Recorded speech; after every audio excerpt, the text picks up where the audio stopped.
भगवते वासुदेवाय। ओम नमो भगवते वासुदेवाय।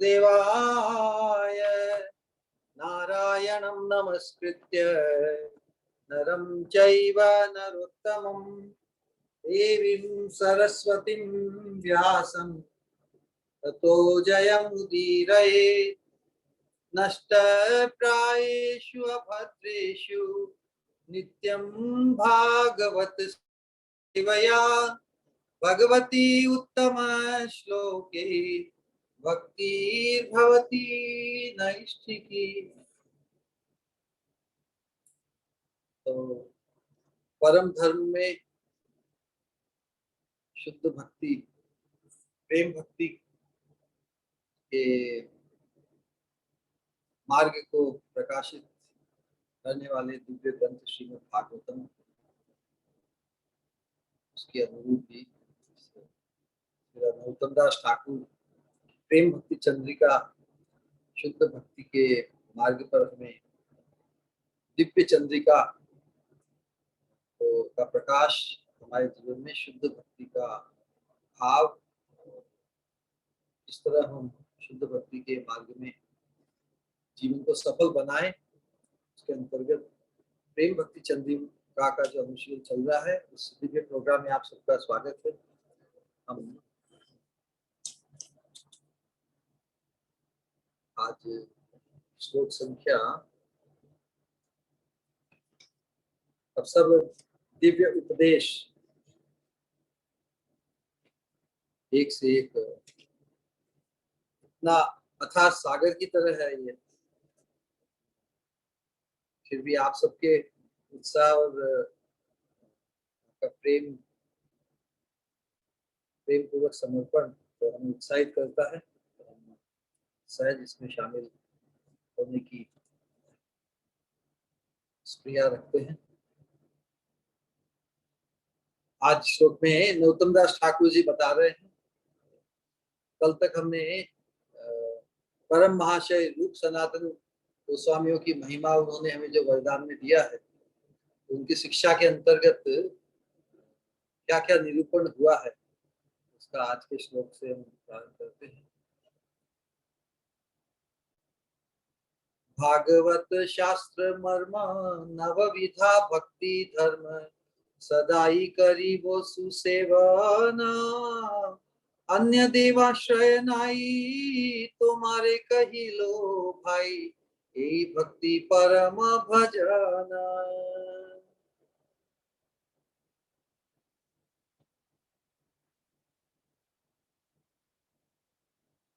परसों के प्रवचन में जो हमने जो पंचम पुरुषार्थ से ही प्रेम महाधन कृष्णेर माधुर्य रस कराय आस्वादन, तो उसके अंतर्गत पंचम पुरुषार्थ के की भी का भी जो परम सोपान है, कृष्ण प्रेम में भी अनेक स्तर है, उसका जो परम सोपान है वो मंजरी भावमय प्रेम से उस उत्कृष्ट प्रेम रस के साथ साथ श्री राधा कृष्ण की अशेष माधुरी का आस्वादन प्राप्त होता है। मंजरी भावमय प्रेम से इस प्रेम रस के साथ साथ श्री राधा कृष्ण के परम माधुर्य का आस्वादन प्राप्त होता है। तो नरोत्तम दास ठाकुर जी ने उसी परम कृष्ण प्रेम का जो परम सोपान मंजरी भाव से राधा रानी के चरणों का आश्रय, उसी के अंतर्गत श्री राधा कृष्ण के अशेष माधुरी का आस्वादन लक्ष्य करते हुए उसी को प्रेम रत्न का हार अपने गले में पहनने की उन्होंने भिक्षा मांगी है, भीख मांगी है रूप सनातन गोस्वामी से। तो रूप गोस्वामी, सनातन गोस्वामी, ये षट गोस्वामी का उस पराकाष्ठा प्राप्त परम सोपान रूप कृष्ण प्रेम के लक्ष्य को प्रदान करने में कि वो भंडारी है, उस दिव्य प्रेम भंडार के भंडारी है, तो उनसे प्रार्थना की गई, उनसे कृपा भिक्षा मांगकर उन दोनों प्रकार के आस्वादन की प्रार्थना की। तो उसको पाने के लिए साधना के क्रम में बता रहे हैं कि भागवत शास्त्र मर्म,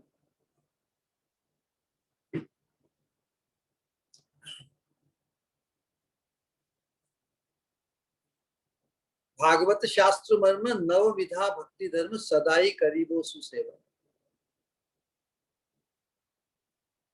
यहाँ पर जैसे जो नरोत्तम दास ठाकुर महाशय है, वो तो वास्तव में प्रेम भक्ति के चांद है, प्रेम भक्ति के महाराजा है स्वयं। और उनको वो पद भी, वो टाइटल, वो उपाधि भी से भी उन्हें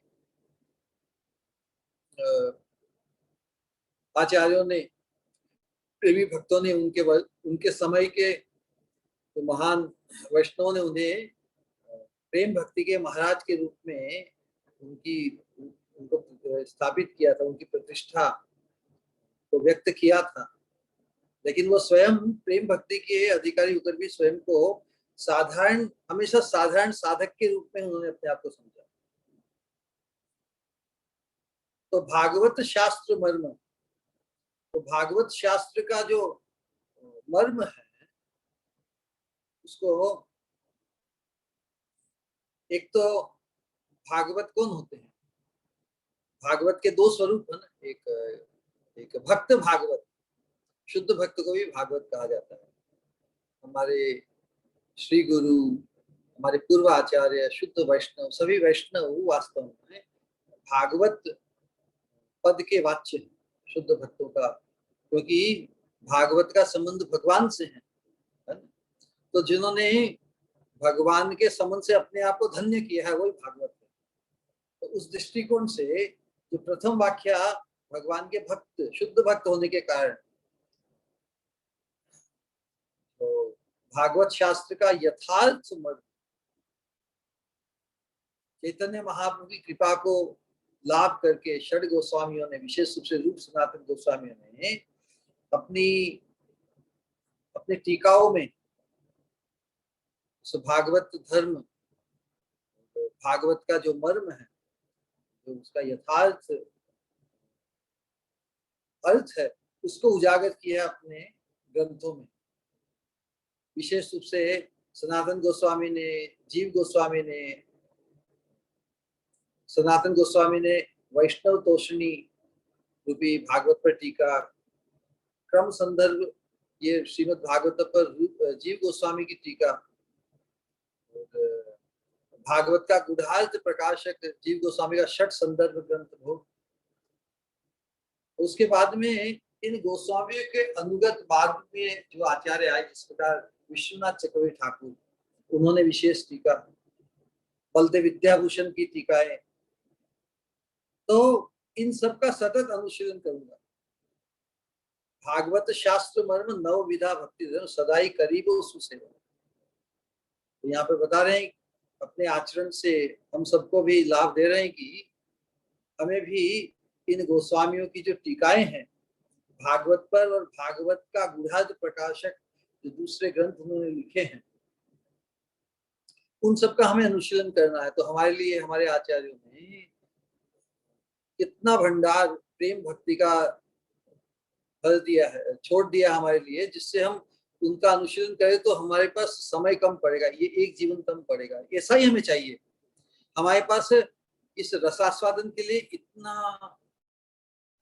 इतना भंडार है कि हम कभी बोर नहीं हो सकते, हमारे समय में बोरियत कभी ना हो। ऐसा नहीं कि इतना पढ़ लिया, इतना जप कर लिया, इतना साधन कर लिया, अब समय बीत नहीं रहा। हमारे पास जितना समय उपलब्ध है उसकी पूरी भरपाई कर सकते हैं ये। और विशेष रूप से इन सब का अनुशीलन करते हुए और नित्य जो हमारा वास्तविक प्रकृत धर्म, एक होता है प्राकृत धर्म, प्राकृत मतलब जड़ संसार का त्रिगुणात्मक संसार के धर्म, और एक होता है प्रकृत मतलब जो आत्म धर्म, जो श्रवण कीर्तन आदि नवधा भक्ति का सर्वदा सुसेवन करूंगा।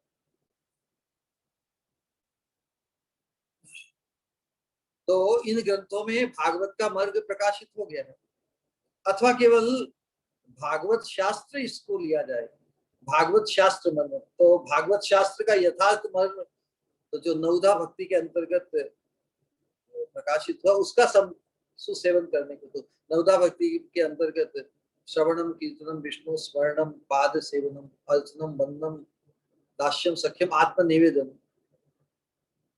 इस प्रकार जो विविध भागवत भगवान की सेवा, भगवान को प्रिय, भगवान की कीर्ति गान, किसी तरह भगवान में अपने चित्त को अनुरक्त करने के लिए जो नवविधा भक्ति के जो प्रकार है उनका सुसेवन, जैसे हमारे राजा अम्बरीश ने सभी अंगों का अनुशीलन किया, फिर अलग अलग भक्तों ने अलग अलग अनुशीलन करके भी उनका परम सिद्धि प्रीति धर्म को प्राप्त किया।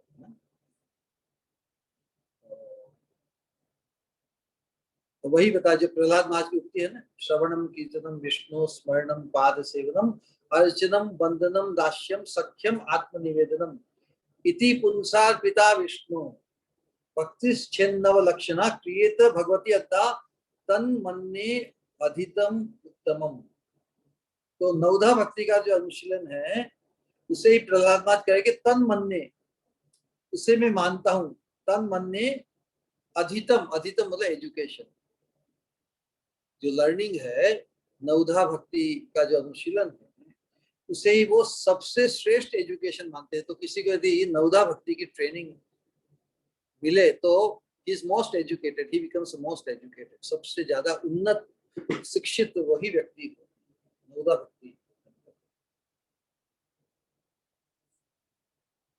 तो साक्षात भाव से प्रियत भगवती अद्धा, अद्धा मतलब साक्षात भाव से इनके माध्यम से भगवान के प्रति जीव द्वारा भगवान को साक्षात अर्पित हो जाए, श्रवण कीर्तन इत्यादि जितने भी हो सके, से ही प्रहलाद महाराज जो द्वादश महाजनों में एक है उसे श्रेष्ठ मानते हैं।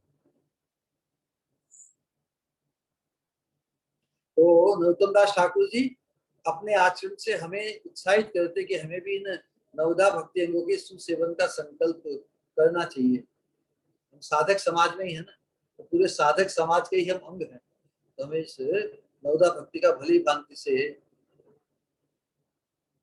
सेवन करने के लिए यहाँ प्रेरणा दी जा रही है। ताकि सदाई करीबो सुसेवन, सेवन नहीं कहकर सुसेवन कहा गया है। सुसेवन करने का अर्थ वही जो हमने बताया कि हमें अव्यर्थ काल, कोई भी समय ऐसा भटकाव के लिए शेष नहीं रखना।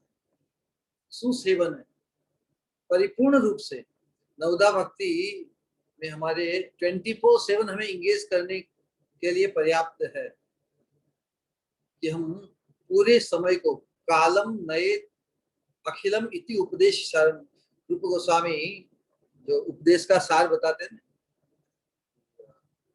तिष्ठन् ब्रजे तदनुरागी जनानुगामी कालम नयेद अखिलम इति उपदेश सारम तन्नाम रूप चरितादि सुकीर्तनानु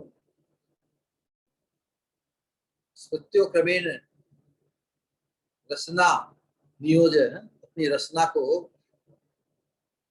कीर्तन में नियोजित करते हुए तिष्ठन् ब्रजे, ब्रजवास करते हुए, ब्रज में रहते हुए, तिष्ठन् ब्रजे तदनुरागी जनानुगामी, तदनु भगवान के अनुरागी जो भक्त है, तिष्ठन् ब्रजे तद अनुरागी जनानुगामी, जो भगवान के प्रति जिनके हृदय में अनुराग है वैसे अनुरागी जनों के अनुगत होकर हमें ब्रज में वास करते हुए कालम नयेद अखिलम, पूरा का पूरा समय व्यस्त नियुक्त करना है। ऐसा नहीं कि 23 घंटे नियुक्त कर दे, 1 घंटा वो एक घंटे में हम जो अनावश्यक या जो हमारी ग्रंथि है जड़ संसार के विषय भोग को पाने के लिए उसमें हम 1 घंटा या 1 मिनट, वो भी डेंजरस है। जिस प्रकार दूध में जरा सा यदि 1 बूंद भी जहर मिल जाए तो फिर वो दूध नहीं रहता, वो जहर हो जाता पूरा दूध ही।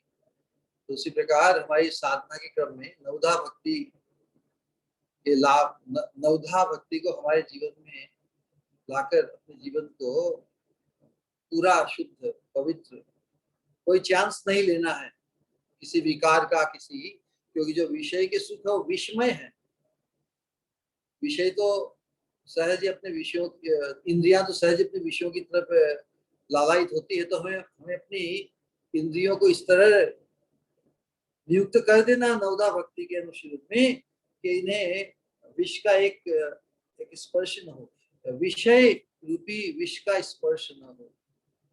विषय अर्थात एक तो जो हमारी काम वासना है वही तो मुख्य विषय है।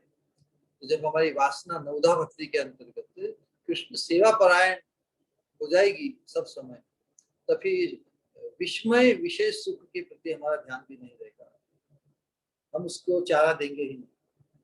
तो इस प्रकार भली भांति सेवन, उसी को सुसेवन कहते हैं, अनुशीलन करना होगा, जिससे हमारा जो कामना वासना से मलिन हुआ चित्त शीघ्र से शीघ्र शुद्ध हो जाए और शीघ्र ही रतिया प्रेम का प्रवाह, प्रेम का उद्रेक आवेश, प्रेम का आवेश हमारे चित्त में प्रकाशित हो जाए। तो जब ये सुसेवन नहीं होता, कैजुअल होता है, तो फिर क्या होता है, किसी चीज में ढिलाई देने से फिर लक्ष्य तक पहुंचने में, उस रागमय प्रीतिमय आवेश को, रतिमय आवेश को पाने में बहुत समय लग सकता है। इसलिए सुसेवन कहा है कि इस चीज को हम इतना कीमती, इतना जरूरी, इतना आवश्यक समझें, क्योंकि हमने आज तक अनंत काल से इस चीज को सीरियसली नहीं लिया, इसलिए तो ये एक और अवसर में दिया गया है। इस ये जो वर्ष, जिससे एक और ढील नहीं हो, हमें बहुत विलंब ऑलरेडी, और कितना विलंब करना, बहुत विलंब कर दिया। Now it is enough, now we will एकांतिक अनन्य भाव से एक ही फोकस, और कोई दूसरे भटकाव को हम हमारे जीवन में आने नहीं देंगे। इस दृढ़ संकल्प के साथ जो हमारा अनुशीलन, वही सुसेवन, उसे ही सुसेवन कह रहे हैं। तो इन नवदा भक्ति के का कुछ प्रभाव है, जो उसकी रीति है, उसके जो लक्षण है, उसका थोड़ा निरूपण करना चाहेंगे। तो श्रवणांग में तो सबसे पहले हम श्रवण भक्ति के जो आदर्श है वो बताएं कि श्री विष्णु स्मरणम परीक्षित, श्रवणम, जो श्रवण अंग से जिन्होंने इस प्रेम लाभ, प्रेम भक्ति की सिद्धि प्राप्त की, वो परीक्षित महाराज है ना। तो श्रीमद् भागवत में जो बताया गया कि श्रीमद् भागवते महामुनि कृते किंबा परे ईश्वरे सद्यो हृदय कृति भी शुश्रूषुभिस्तत्क्षणात्, श्रवण करने की इच्छा मात्र से ही जो श्रीमद् भागवतम के जो मूर्त विषय भागवत, भगवान व्यक्ति के हृदय में विराजमान हो जाते हैं, अवरुद्ध हो जाते हैं। वहां कोई भागवत के श्रवण का की इच्छा करे, उसी समय भगवान उस पर प्रसन्न होकर उसके हृदय में उसे प्रेरणा, यस ये तो बहुत अच्छा इच्छा की। तो जब अंतर से प्रेरणा हमें किसी चीज को करने के लिए मिले, तो अवश्य उस चीज को हम करेंगे, क्योंकि भगवान अब उस हमारी जो हमने इच्छा की भागवत श्रवण की, उस इच्छा के लिए भी हमें क्या बोलते हैं, पुरस्कृत करना चाहते हैं। तो श्रवण क्या है कि भगवान के नाम रूप गुण लीलामय शब्द के श्रवण इंद्रियों का स्पर्श प्रविष्ट कर्ण रंध्रेण स्वानाम भाव सरोरुहम धुनोति शमलम कृष्णम सलिलस्य यथा शरद। प्रविष्ट कर्ण रंध्रेण, किसी तरह भागवत का संदेश, भगवान के नाम रूप गुण लीला का अनुशीलन इन कर्णेंद्रियों के माध्यम से हृदय में उतरे। श्रवणेन्द्रिय का स्पर्श नाम ही श्रवण है, लेकिन ये भागवत है तो संदेश किस चीज का है? स्वान धुनोति शमलम कृष्ण, जो कृष्ण का ये अनुशीलन हृदय में प्रवेश करेगा तो हृदय में बाकी सब जो भी उसको उसकी हकाल पट्टी हो जाएगी।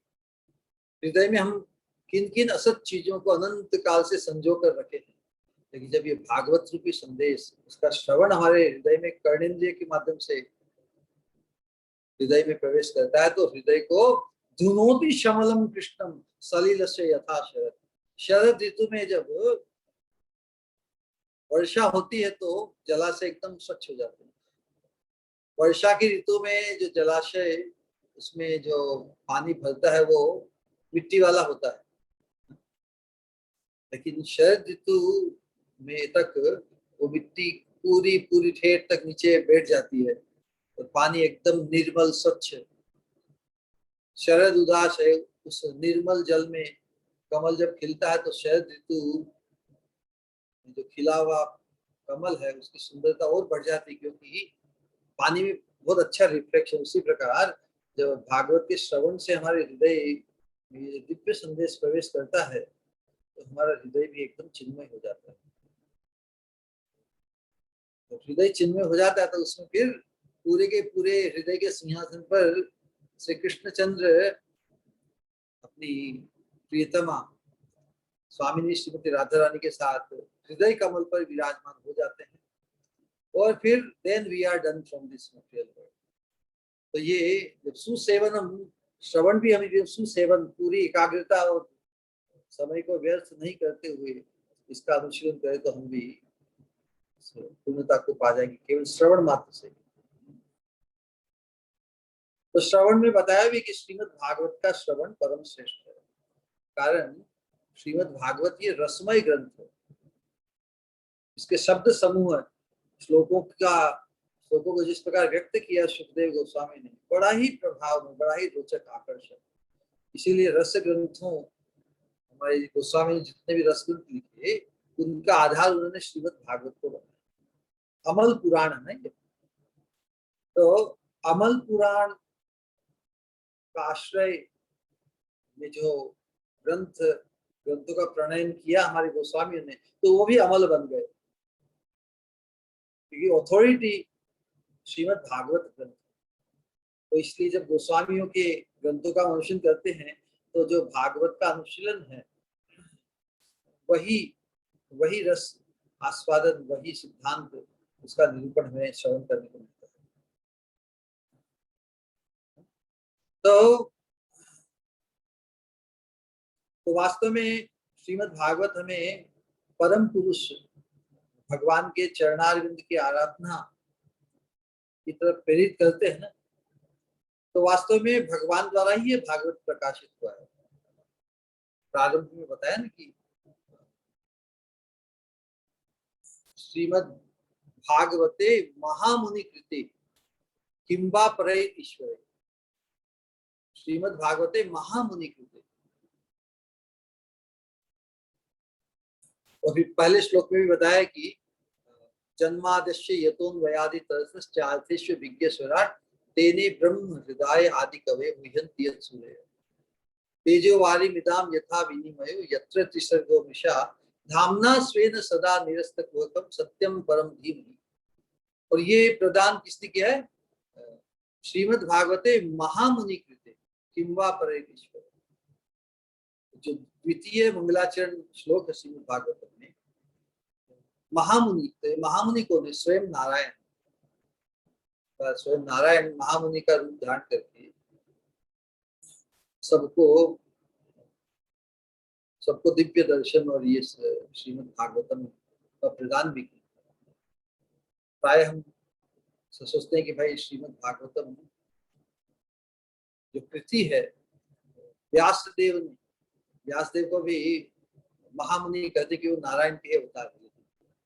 वास्तव में स्वयं नारायण ने ही मुनि रूप में आकर श्रीमद् भागवतम में प्रदान किया है। इसलिए इसकी जो अथॉरिटी है वो तो बिल्कुल दिव्य है। भगवान स्वयं जिस चीज को प्रकाशित करे, और कोई ऐसा ग्रंथ है क्या जिसे स्वयं भगवान ने प्रदान किया हो? इस दृष्टिकोण से श्रीमद् भागवतम का श्रवण विशेष है। तो यहाँ पर जो श्रवण के अंतर्गत एक क्रम का निरूपण किया गया है।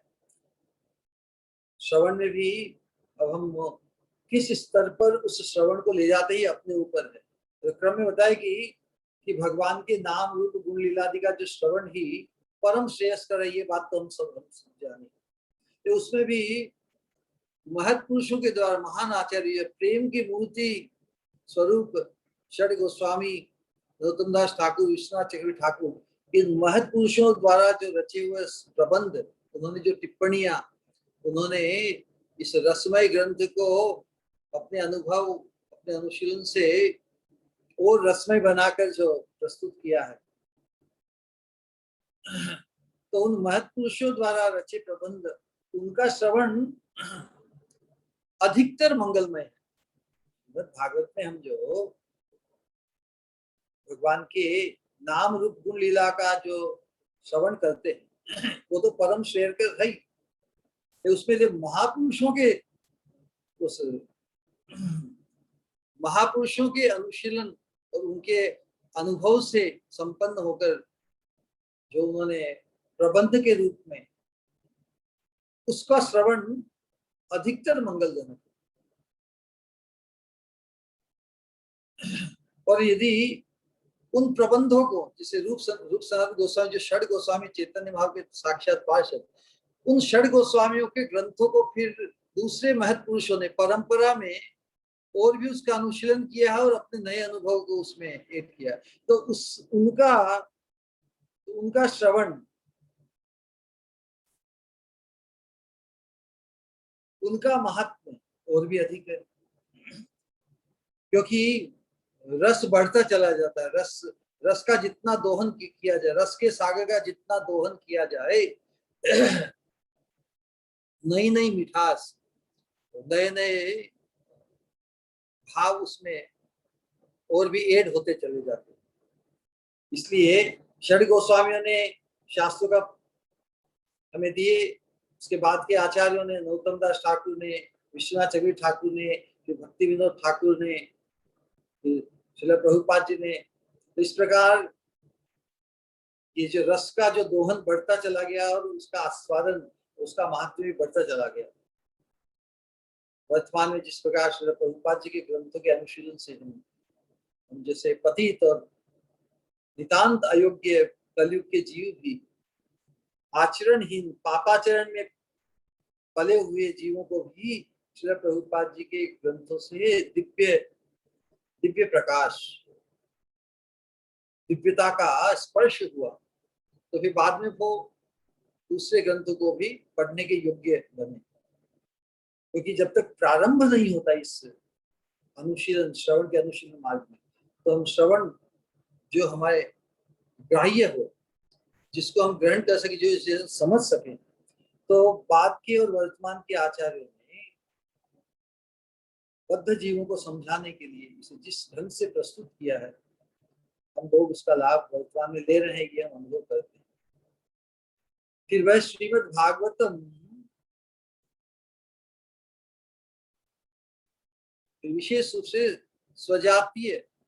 सजातीय आशय संपन्न वर्तमान में उन साधुओं के मुखारविंद से हम सुने, जो सजातीय आशय, मतलब हम जिस लक्ष्य को पाना चाहते हैं उसी लक्ष्य को जो लक्ष्य करते हैं, वैसे सजातीय आशय महानुभाव के श्रीमुख से सुनने को मिले, यदि हमें वो सौभाग्य मिले, तो वह सर्वाधिक आस्वादन देने वाला होता है।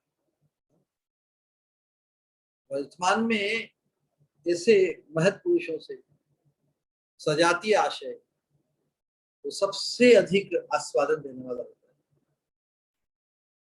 और हम जानते हैं कि श्रीमद् भागवत में तो वैसे भगवान के अनेक अवतारों की कथा है, लेकिन जो भगवान कृष्ण का जो आविर्भाव है, उनके नाम रूप गुण लीलादि का श्रवण परम सौभाग्य देने वाला है, क्योंकि कृष्ण संबंध से ही जो ब्रज की जो प्रीति का संबंध है, ब्रज की भक्ति, जो प्रेम भक्ति, जो परम सोपान कृष्ण के संबंध से ही संभव है, क्योंकि वे स्वयं भगवान हैं तो साक्षात माधुर्य मूर्ति है। भगवत्ता का जो एसेंस है, माधुर्य भगवत्ता सार, भगवान का परिचय तो उनके ऐश्वर्य से ही मिलता है, लेकिन भगवान का पूर्ण परिचय उनके माधुर्य से मिलता है। ये माधुर्य ही हमें आत्मीय समर्पण और प्रीति के संबंध से जोड़ते हैं। ऐश्वर्य के भाव में भगवान के ऐश्वर्य, जो वैकुंठ जगत और अन्य लोक है भगवान के धाम, उसमें तो प्रीति धर्म उतना पुष्ट नहीं हो पाता।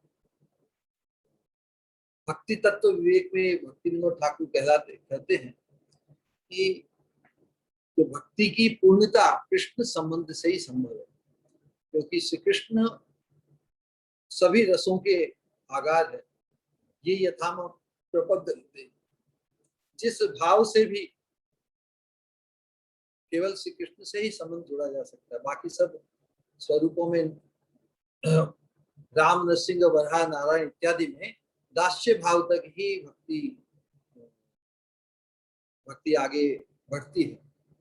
इसके बाद में मधुर रस की पुष्टि, तो मधुर रस में भगवान के प्रति अपने भाव को व्यक्त करना केवल कृष्ण संबंध से ही संभव। तो श्रीमद् भागवतम मुख्य रूप से कृष्ण भक्ति और कृष्ण भक्ति के जो अंग हैं, प्रेम भक्ति के, मधुर रस के, उसका निरूपण श्रीमद् भागवत में हुआ। तो सजातीय आशय महत्पुरुष के श्रीमुख से श्रीमद् भागवतम से भगवान के नाम रूप गुण लीलादि का श्रवण महाशक्तिशाली और परम रसमय होकर साधक की श्रवणांग भक्ति को अति सुसेव्य बना देती है।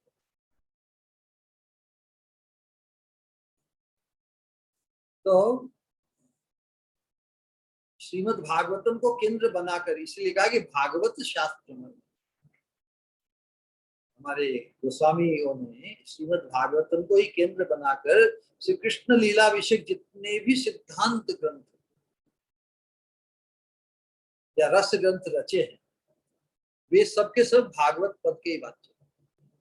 तो भागवत नॉट लिमिटेड टू जो 12 स्कंद जो श्लोक वहां तक, उनका जो विस्तार हुआ है गोस्वामियों के द्वारा, दूसरे आचार्य के द्वारा, वो सभी भागवत पद वाच्य माने जाते हैं।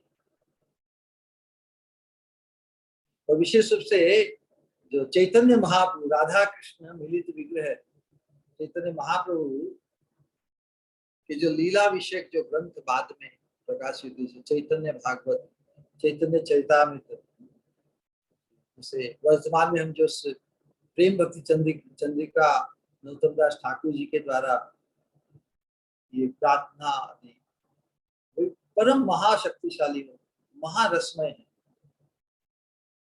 तो ऐसे ग्रंथों का फिर सजातीय आशय अपने ही भाव वाले महत जनों से इन ग्रंथों के श्रवण करने से वे सभी अंतराय दूर हो जाते हैं। मतलब जितने भी कलमश है, जितने भी दोष है, अनर्थ है, पूर्व संस्कार के कारण, केवल श्रवण में यदि हम अपने चित्त को, अपने समय को नियोजित करें, तो जितने भी बाधक अंतराय बाधाएं हैं, अनर्थ रूपी,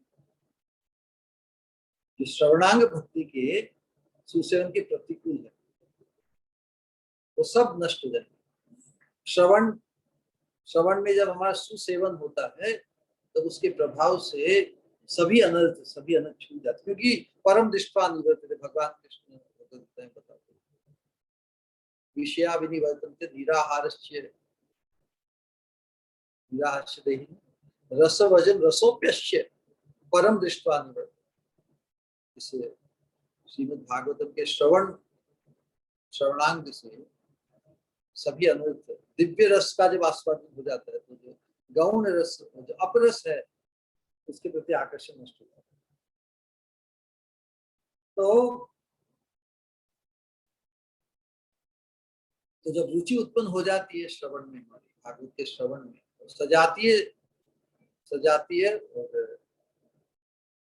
सजातीय आशय, ये बहुत महत्वपूर्ण शब्द। सजातीय आशय, जिस लक्ष्य को हम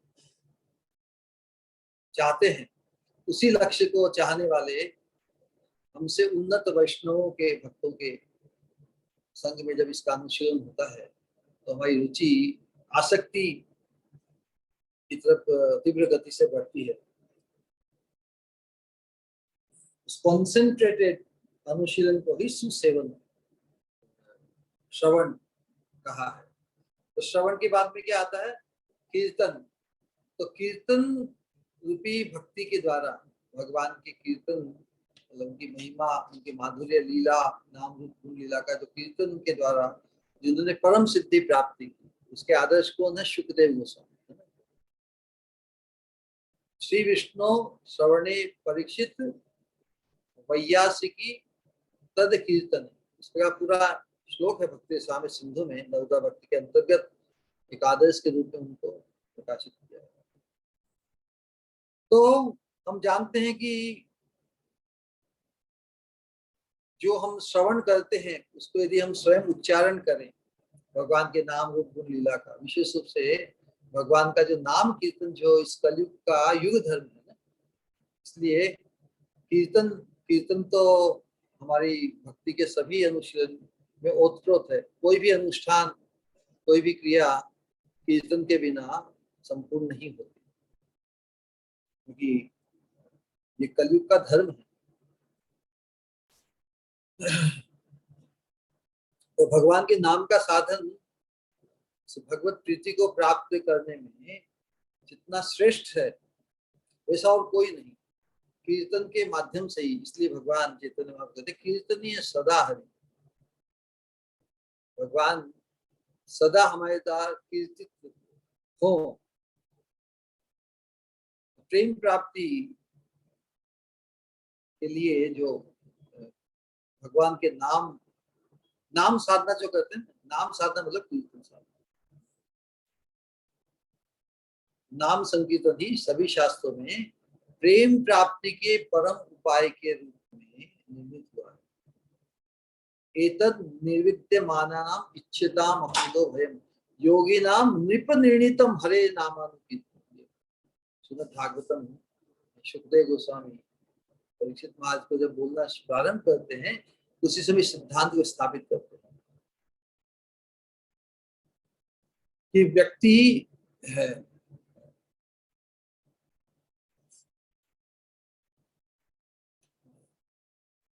सभी के लिए एतन निर्विद्यमानानाम इच्छताम अकुतो भयम, साधक अवस्था हो या सिद्ध अवस्था हो, दोनों के लिए ही नाम कीर्तन की अपेक्षा और श्रेष्ठ साधन नहीं। एतद निर्विद्यमानानाम इच्छताम अकुतो भयम योगिनाम नृप निर्णीतम हरे नामानुकीर्तन। तो कोई सकाम हो उसके लिए वांछित फल का अव्यभिचारी साधन ये नाम कीर्तन है। सकाम है ना, इस नाम का बहुत फल है। कोई श्रद्धा पूर्वक नाम का अनुशीलन करे किसी संकल्प को सिद्ध करने के लिए, संसार का ही हो। हमने सुना है बहुत बार सत्य, किसी ने किसी व्यक्ति पर, किसी साधक पे श्रद्धा करके उसके कहने से कोई भी संसार का कार्य भाई, जैसे लड़की है बड़ी हो गई, उसका विवाह नहीं हो रहा है, तो संकल्प लिया कि ठीक है मैं 1 वर्ष हरिनाम ये जप करूंगी। माता ने संकल्प लिया और नाम के प्रभाव से ये जो कुछ फल है वो फलीभूत हो जाते हैं कुछ और भी दूसरे साधन। तो क्योंकि नाम तो बहुत ही बलिष्ठ है, बहुत ही बलवान है इसकी महिमा, लेकिन जो उसके पूरे महत्व को समझता है फिर तो भगवान के अनुराग को ही मानेगा। नाम के माध्यम से, नाम की कीर्तन से भगवत प्रेम को ही क्यों नहीं मांगे, है कि नहीं? जो सकाम है उनके लिए वांछित फल का निश्चित साधन ये नाम संकीर्तन। फिर जो निर्विद्यमान मतलब जो त्याग या जो वैराग्य धारण किए हुए है, या जो मुमुक्षु है, जो मोक्ष को लक्ष्य करते हैं, निर्वाण को मोक्ष करते हैं, उनको यदि निर्वाण चाहिए, कोई सिद्धि चाहिए, उसके लिए भी या मुक्ति का मुख्य साधन भी यही नाम संकीर्तन है। नाम संकीर्तन ओएसिस है, एक प्रकार से क्योर फॉर ऑल डिजीज। उसको क्या कहते हैं? सभी संकल्पों को, सभी साध्यों को सिद्ध करने वाला है। किस साध्य को पाना चाहता है साधक, उसके ऊपर है। जो सकाम है उसकी कामना को पूर्ण करने का निश्चित साधन है, जो निष्काम है या जो मोक्षकामी है उसके लिए भी मुख्य साधन भी यही नाम संकीर्तन है। योगी एवं ज्ञानियों के योग और ज्ञान साधन का मुख्य अंग भी ये नाम संकीर्तन। तो ये नाम संकीर्तन किस प्रकार सुसेव्य बनता है? हम जब नाम संकीर्तन करते हैं तो इसको सुसेव्य बनाना है, क्योंकि बहुत बार नाम संकीर्तन करते तो है लेकिन मन तो और कहीं भटक जाता है।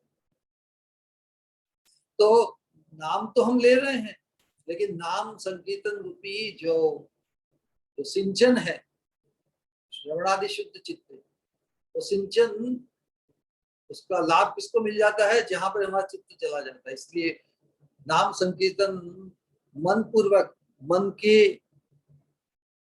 मन को साथ में लेकर यदि नहीं किया जाए तो उसका फल और कहीं जाता है। तो चैतन्य महाप्रभु ने शिष्टाष्टकम में इसी बात को व्यक्त किया। त्रिनादपि सुनी चेन तरोरपि सहिष्णुना अमानिना मान देन कीर्तनीय सदा। रूप सनात रामानंद राय और स्वरूप दामोदर तो अपने एसोसिएट उनके सानिध्य में चैतन्य महाप्रभु गंभीरा में इस नाम की महिमा को प्रकाशित करते हैं। जो इस नाम का जप करता है, अनुष्ठित करता है, उसके हृदय में प्रेम उत्पन्न हो जाता है।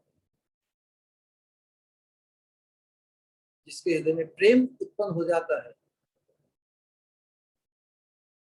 प्रेम उत्पन्न करने के साधन रूप में चैतन्य महाप्रभु करते हैं। अमानिना मान देना कीर्तनीय सदा।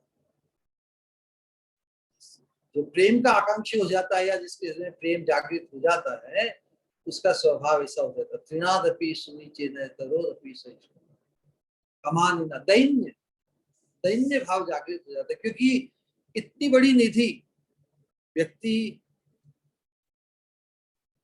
इस कृपा को पाकर धन्य हो जाता है, तो कृपा के भार से झुक जाता है।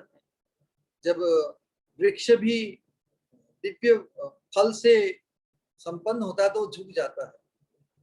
विद्या विनय संपन्न, तो जब दिव्य अनुभूति, दिव्य ज्ञान जब हृदय में प्रकाशित होता है तो दीनता सहज प्रकट हो जाती है। यही लक्षण है किसी व्यक्ति के जीवन में दिव्यता का प्रकाश हुआ है क्या नहीं। उसके व्यवहार से, उसकी वाणी में वो नम्रता, दीनता, सहज, क्योंकि वो अनुभव करता है कि जितनी दिव्य निधि उसे मिली उसकी योग्यता उसकी नहीं है। योग्यता का प्रश्न ही नहीं रहता। इतना श्रेष्ठ खजाना, इतनी दिव्य अनुभूति उसे हो जाती है कीर्तन के माध्यम से। चैतन्य चैतामृत में इस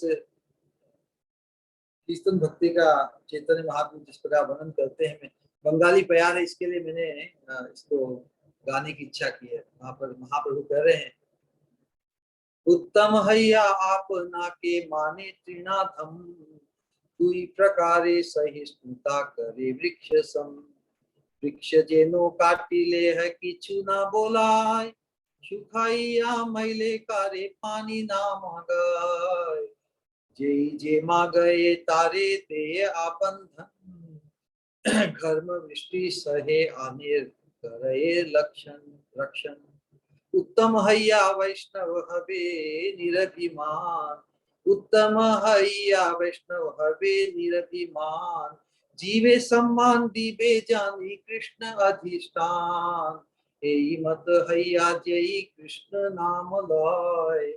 कृष्ण चरण तार जय। क्या अद्भुत शब्दों की सेटिंग है इस बंगाली में। तो अर्थ तो सहज है कि उत्तम होते हुए भी अपने आप को तृण के समान अधम माने। दुई प्रकार सहिष्णुता करे वृक्ष सम, इस प्रकार की सहिष्णुता उसे वृक्ष के समान करती है। वृक्ष जिसे काटने पर भी कुछ नहीं बोलता, कुछ शिकायत नहीं करता, प्रतिकार नहीं करता, और सूख जाने पर पानी भी नहीं मांगता, बल्कि जो उससे मांगा जाए, जो कुछ पाना चाहे वो उसे प्राप्त हो जाता है। वृक्ष के पास फल हो तो फल दे देते हैं, छाया होती है छाया दे देते हैं बिना किसी कीमत मांगे।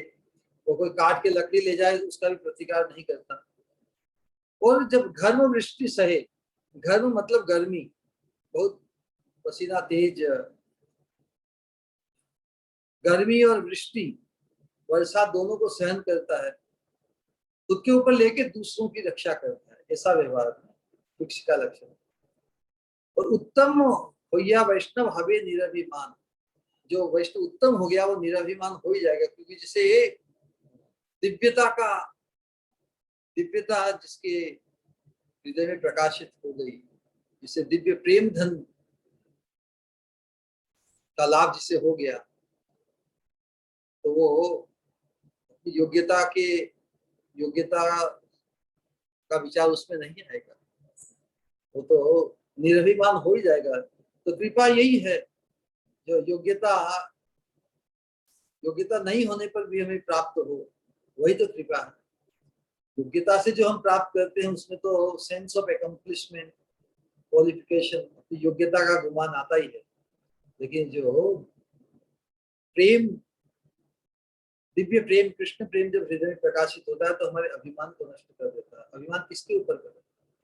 हमारी नितांत अयोग्यता का बोध हो जाता है।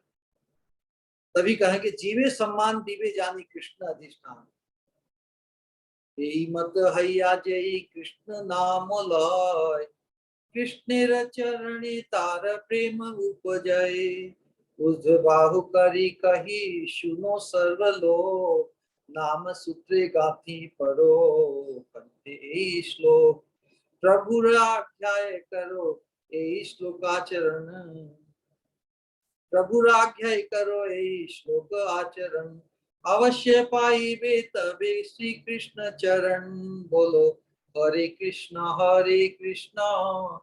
कृष्ण कृष्ण हरे हरे, हरे राम राम राम हरे हरे, हरे कृष्ण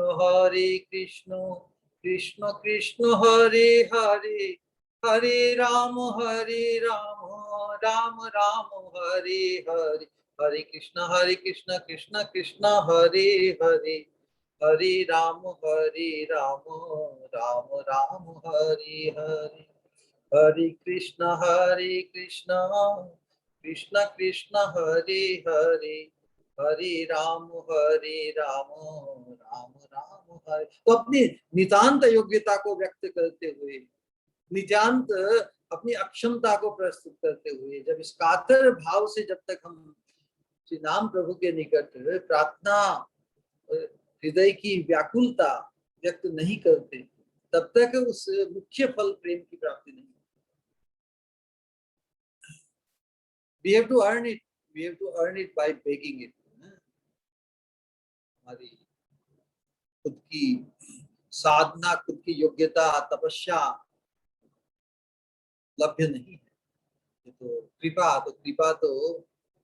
कृपा पाने के लिए तो कातर भाव अति आवश्यक है, अपरिहार्य है। उसके बिना तब तक हम नाम ग्रहण करते हुए उसके मुख्य फल से वंचित रहेंगे। मुख्य फल जो प्रेम हो प्राप्त नहीं होगा। तो इस कारण जब तक उस अवस्था प्राप्त नहीं होती, तब तक हमारा प्रयास इस प्रकार वो अवस्था प्राप्त हो, उसके लिए जागृत हो।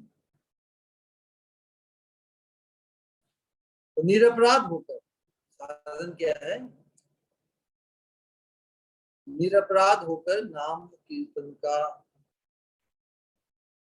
यथायोग अमोघ उपाय है, क्योंकि नामापराध ही महाशक्तिशाली नाम साधना द्वारा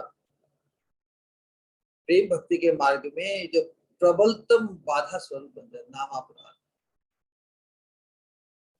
एक्चुअली जब तक महत्व, सजातीय आशय और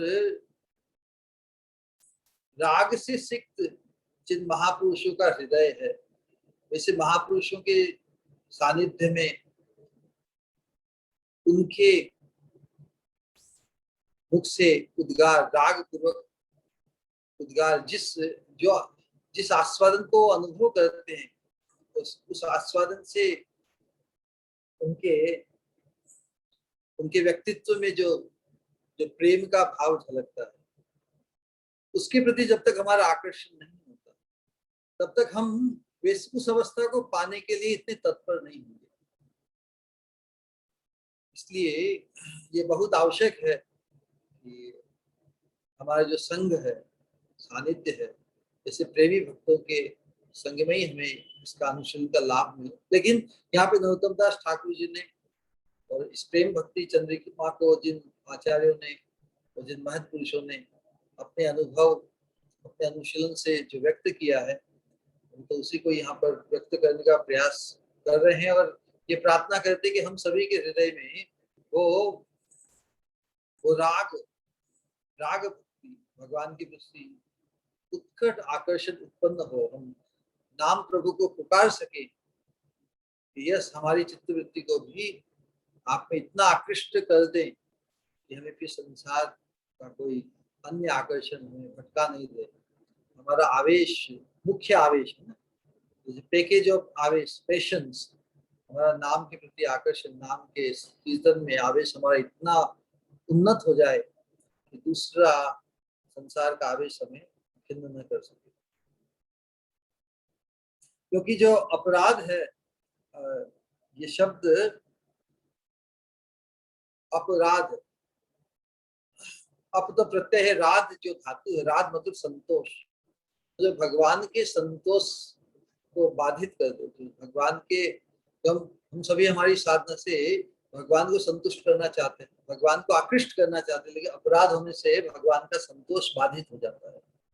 तो फिर नाम का अनुशीलन करते हुए भी हमें अपराध से नाम की जो फल सिद्धि नष्ट हो जाती है। इस अपराध के कारण साधक का सारा साधन भजन व्यर्थ कर देता है। क्योंकि जो दिव्य वस्तु है उसमें हमें फिर ये जड़ वस्तु की तरह, दिव्य वस्तु है, नाम दिव्य है, नाम का अनुशीलन भगवान, लेकिन अपराध के कारण जो अप्राकृत वस्तु है नाम, वो भी हमें साधारण शब्द जैसे ही प्रतीत होने लगते हैं। साधक के चित्त में फिर भटकाव, मन में भटकाव आते हैं, भोगों की स्पृहा जग जाती है, फलस्वरूप नामाश्रय लेकर कृतार्थ होने में वो सक्षम नहीं होता। नाम का आश्रय तो उसे सक्षम बना देता है प्रेम प्राप्ति के लिए, अपराध उसे अक्षम कर देता है नाम का अनुशीलन करते हुए। तो जो 10 नामापराधों का बार बार वर्णन किया जाता है, उनको ध्यान में रखना ही चाहिए। विशेष रूप से नाम के आधार पर हम जो पाप करते हैं कि चलो नाम से हमने बहुत क्रेडिट कमा रहे हैं और साथ में थोड़े पाप हो गए, दोनों एक दूसरे को ऑफसेट कर देंगे, ऐसा नहीं है।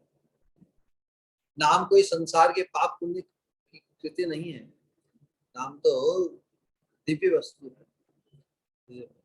दिव्यता को यदि हम समझे तो फिर हम पाप वृत्ति रह ही नहीं सकती। नाम के बल पर पाप आचरण करने रूपी गुरु अवज्ञा से बचें, गुरु में मर्त्य बुद्धि हमारी न हो। बहुत ही सावधानी पूर्वक इस बात की रक्षा, इस भाव की रक्षा होनी चाहिए। और भी सभी जो अन्य अपराध है, अपराधों से बचते हुए यदि हम नाम का अनुशीलन करेंगे तो हमारी सफल। तीसरा क्रम आता है स्मरण भक्ति ना। स्मरण भक्ति तो भगवान के नाम रूप गुण लीला आदि के साथ मन के संयोग को स्मरण करते हैं। वही है, सभी में ही श्रवण हो, कीर्तन हो, स्मरण हो, उसमें भगवान के नाम रूप गुण लीला का यहाँ पर मन के साथ संयोग हो जाए, उसे ही स्मरण करते हैं। तो भगवान की स्मृति ही सभी साधनों का प्राण स्वरूप है। अल्टीमेटली कृष्ण चेतना में कितने आगे उन्नत हुए हैं, इसका मापदंड स्मरण ही है। तो श्रीधर स्वामी महाराज ने इस, क्योंकि यदि जब स्मरण सतत हो भगवान के, भगवान प्रेम पूर्वक, तो वही तो आसक्ति है ना। आसक्त हुए बिना स्मरण को हम बरकरार नहीं रख सकते। स्मरण सहज हो जाए, सबकॉन्शियसली किसी की स्मृति बन जाए भगवान में, बहुत दुर्लभ तो है, लेकिन इसीलिए हमारा भजन, हमारे हम भजन में कितना उन्नत हुए हैं इसका मापदंड स्मरण से है। तो भगवान की स्मृति ही सभी साधनों का प्राण स्वरूप है।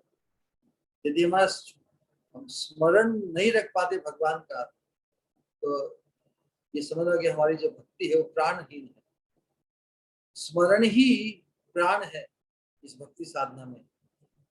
और इसमें जो मन का संयोग, मन के संयोग का एकांतिक प्रयोजन, मन शुद्ध न हो तो मन संयोग संभव नहीं हो सकता। क्योंकि अन्य पदार्थों में यदि हमारी स्फूर्ति हो तो मल ही है ना। अन्य पदार्थ, संसार के पदार्थ तो मलवत है, और उस मल के नष्ट न होने से चित्त शुद्ध नहीं होता। इसीलिए स्मरणांग जो भक्ति है वो सभी के लिए प्रारंभ में संभव नहीं है, मुश्किल है। चरण स्मरणम प्रेमना तव देव सुदुर्लभम यथा कथंचित नृहरे मम भूयात अहर्निशम। इसके लिए कातर भाव से प्रार्थना कर रहे सीधे स्वामी। स्मरण, चरण स्मरणम प्रेमना तव सुदुर्लभम, बहुत मुश्किल है। इतना साधन भजन करते हुए भी भगवान का सतत स्मरण होना प्रेम पूर्वक बहुत दुर्लभ है। इस बात को व्यक्त, तो जो चीज हमारे लिए दुर्लभ हो भगवान से वही मांगना चाहिए। तो भगवान के चरणों का प्रेम पूर्वक स्मरण सतत दिन रात हमारा बने, ऐसी प्रार्थना सीधे स्वामी करके हमें भी बता रहे हैं कि हमें भी भगवान से ऐसी प्रार्थना करनी चाहिए।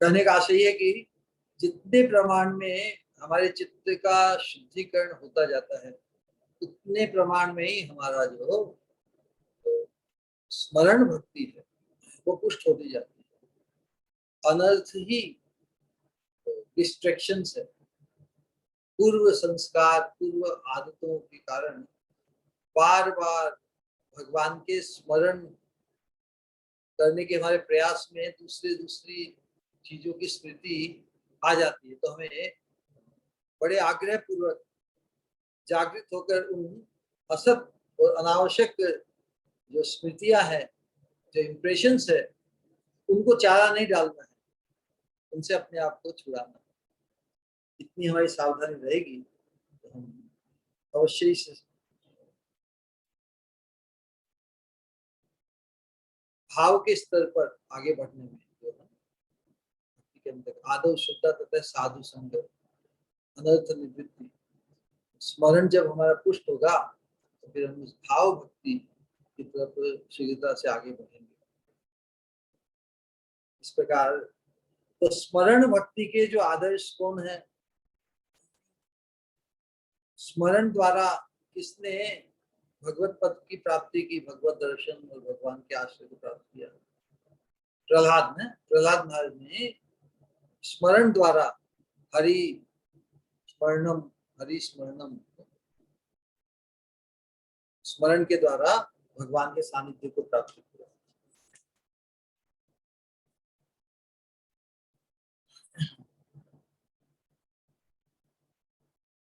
तो स्मरण के अंतर्गत ही जो स्मरण करते करते क्या एक बार जो अष्टांग योग है ना, अष्टांग योग की जो अंतिम 4 अंग है, ध्यान है ना, ध्यान, धारणा, ध्रुवानुस्मृति और समाधि। तो भाव समाधि की प्राप्ति हो जाती है। जितना हमारा उन्नत ये श्रवण भक्ति, स्मरण भक्ति उन्नत होती है तो हम भाव राज्य की समाधि में हो। भाव राज्य में पहुंच जाते हैं तो समाधि। फिर बाद में चौथा अंग है पाद सेवन। तो पाद सेवन के आदर्श किन्हें बताए हैं?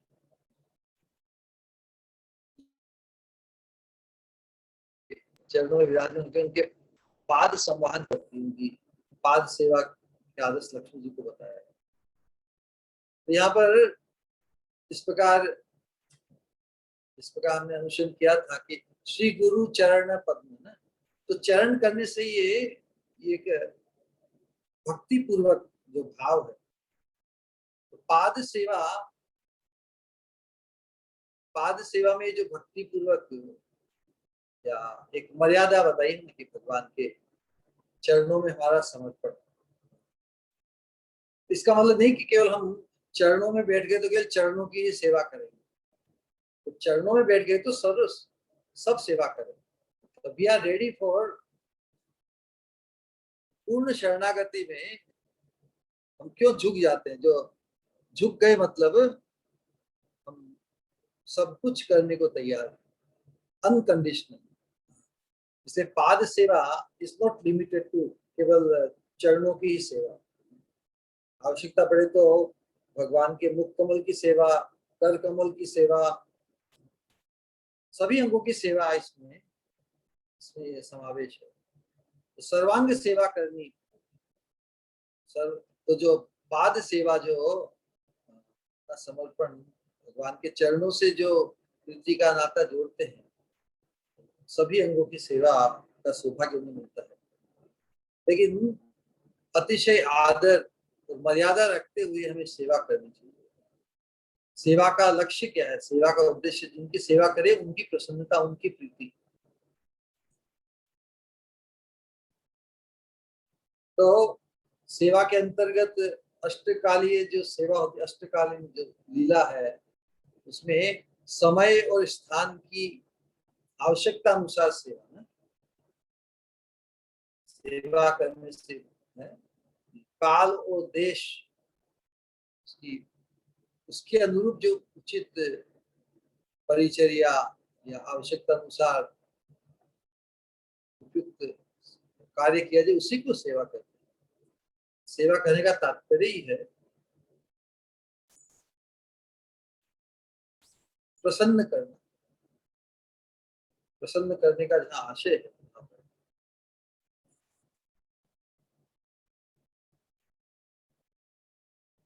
और फिर भगवान की पाद सेवा में पृथु महाराज ने भी स्तुति गाई है। पृथु महाराज ने श्रीमद् भागवत में एक बहुत स्तुति गाई है कि न काम ये जम तव पाद सेवनाथ अकिंचन पार्थितम आदवरम विभो आराध्य कस्वाम ह्यपवर्गदम हरे ऋणीत ऋणीत आर्यो वरमात्म बंधनम।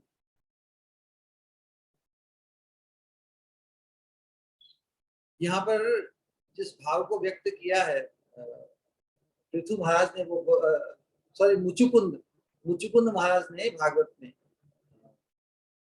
10:51-56 बहुत अच्छा भाव व्यक्त किया है।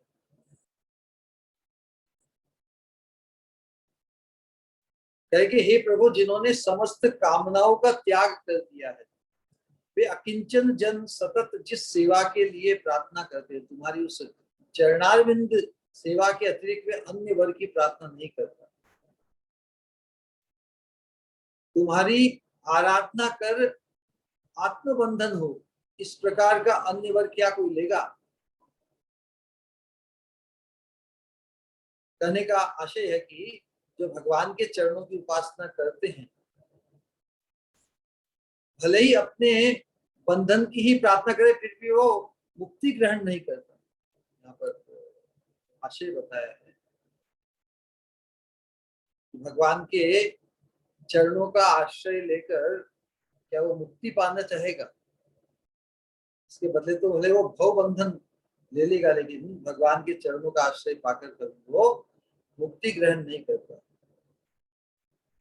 तो इस पाद सेवा में, पाद सेवा के जो अलग जो अंग है उसके अंतर्गत मूर्ति दर्शन, स्पर्शन, मूर्ति की परिक्रमा, भगवान के मंदिर में जाना, तीर्थ स्थानों का स्नान इत्यादि, ये सब अंग जो है भक्ति में वो पाद सेवन के परिकर रूप में व्यक्त हुए।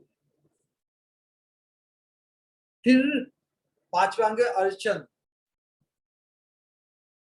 अर्चन ये बहुत विशेष रूप से गृहस्थाश्रमियों के लिए भगवान के श्री विग्रह का अर्चन बहुत ही आवश्यक है।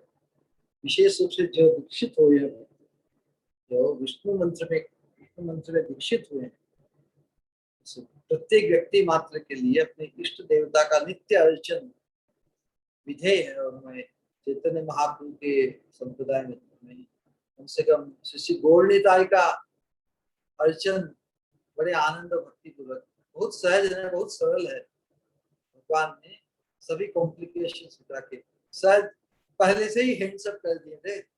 गौरनीताई के जो विग्रह भगवान जिसे खुद शरणागति बता रहे, तो उस अवस्था में भगवान का स्वीकार बहुत सरल हो जाता है, इजी हो जाता है। भगवान ने अर्चन अर्चन के अंग को कितना सरल बना दिया।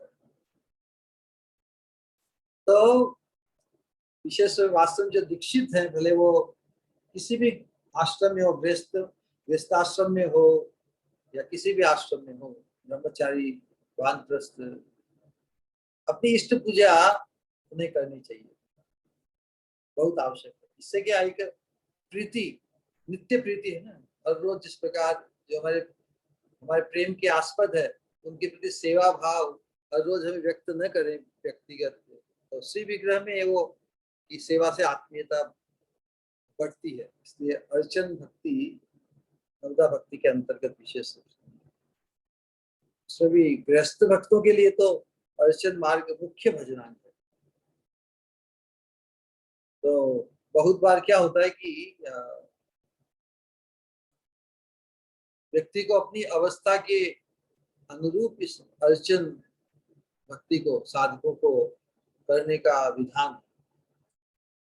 विशेष रूप से कोई जो लोग संपत्तिवान गृहस्थ है, उनके लिए अर्चन मार्ग ही मुख्य है, कि उससे उनका ध्यान है कि जो भी संपत्ति, जो भी वैभव, जो भी प्राप्त होता है, वो भगवान की सेवा, भगवान की प्रसन्नता के लिए ही उसका उपयोग हो।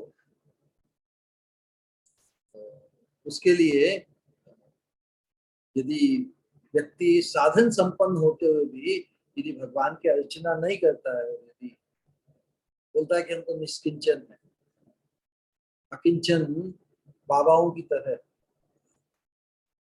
केवल स्मरण, इसके स्मरण करते हैं, परंतु केवल स्मरण ही करेंगे, स्मरण में ही जैसे मानसी सेवा कर लेते हैं ना, स्मरण के अंतर्गत ही मानसी सेवा आती है।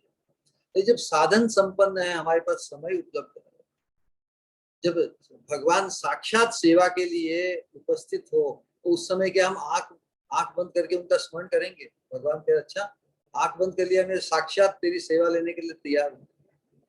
तो इसलिए ये अर्चन, नवदा भक्ति के अंतर जो अर्चन है, विशेष रूप से गृहस्थाश्रमियों के लिए और बहुत आवश्यक है। इसमें फिर साधन संपन्न होकर इसमें पीछे हट नहीं करना चाहिए, हम तो स्मरण ही करेंगे।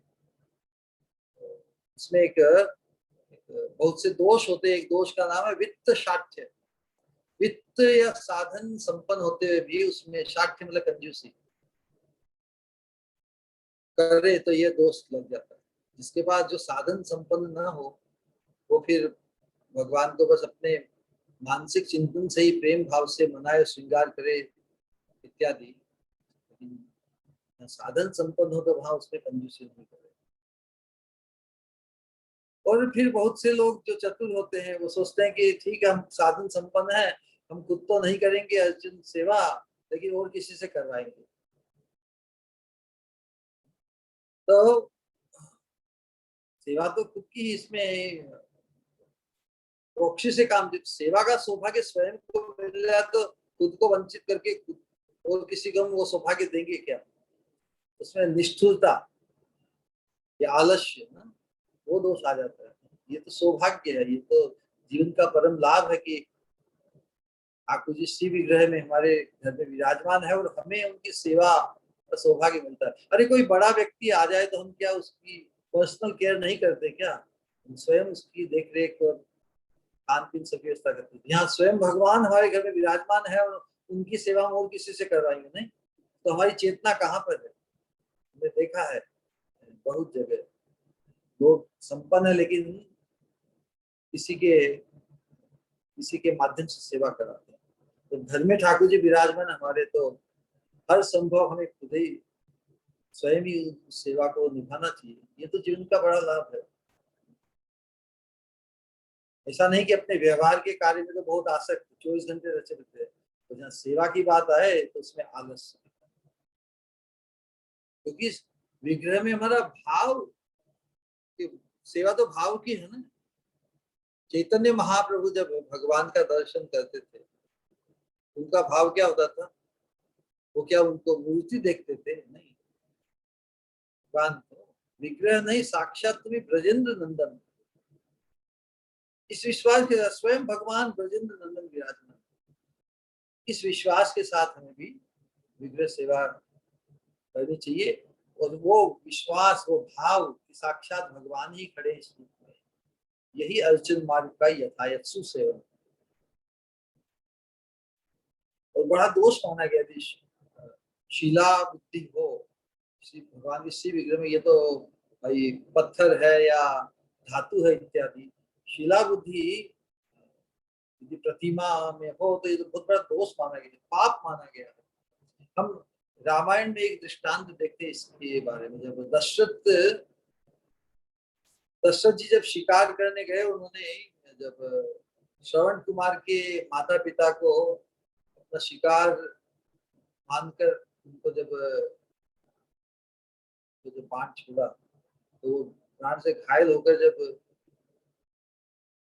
दशरथ राजा उनको शिकार मान के जब वहां गए तो उनको घायल देखा, तो उन्होंने फिर चित्कार बहुत ही ग्लानि और बहुत ही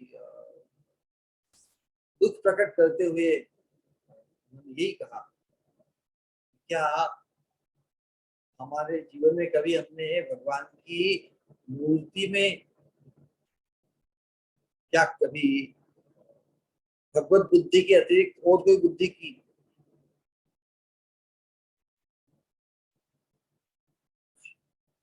ये उन अंध मुनि जब प्रलाप उन्हें किया कि मैंने क्या किसी दिन श्री हरि की प्रतिमा में शिला बुद्धि की, भगवान की मूर्ति में, जिसके अपराध से मुझे ऐसा पुत्र शोक प्राप्त हुआ? ये भाव उन्होंने व्यक्त किया। तो वास्तव में भगवान का नाम, भगवान का विग्रह और भगवान का स्वरूप, ये तीनों एक रूप है। नाम, विग्रह, स्वरूप, तीन एक रूप। तीने भेद नाई तीन चिदानंद रूप। नाम स्वयं प्रकट, भगवान स्वयं अपने स्वरूप को प्राकट्य करे, लेकिन उनका नाम भी दिव्य है और श्री विग्रह भी दिव्य है। तो नाम, विग्रह और स्वरूप तीन एक रूप, उनमें तीन में भेद नहीं करना है। तो श्री विग्रह भी साक्षात भगवान ही इस रूप में हमारे सामने प्रकट हुए। इसी प्रकार अर्चन भक्ति है, तो अर्चन भक्ति के अंतर्गत भी दूसरे जो व्रत, उपवास, जितने भी अनुष्ठान होते हैं ना, जन्माष्टमी, एकादशी, कार्तिक व्रत इत्यादि, ये अर्चन मार्ग के अंतर्गत आ जाता है। छठा है वंदन। तो इस अर्चन अर्चन भक्ति के पाद सेवन, अर्चन, श्रवण कीर्तन, पाद सेवन, अर्चन के माध्यम से सिद्धि प्राप्त की, पाद सेवन में लक्ष्मी आज अर्चनम वंदनम दास्यम सख्यम आत्म। कोई बता सकते हैं कि अर्चन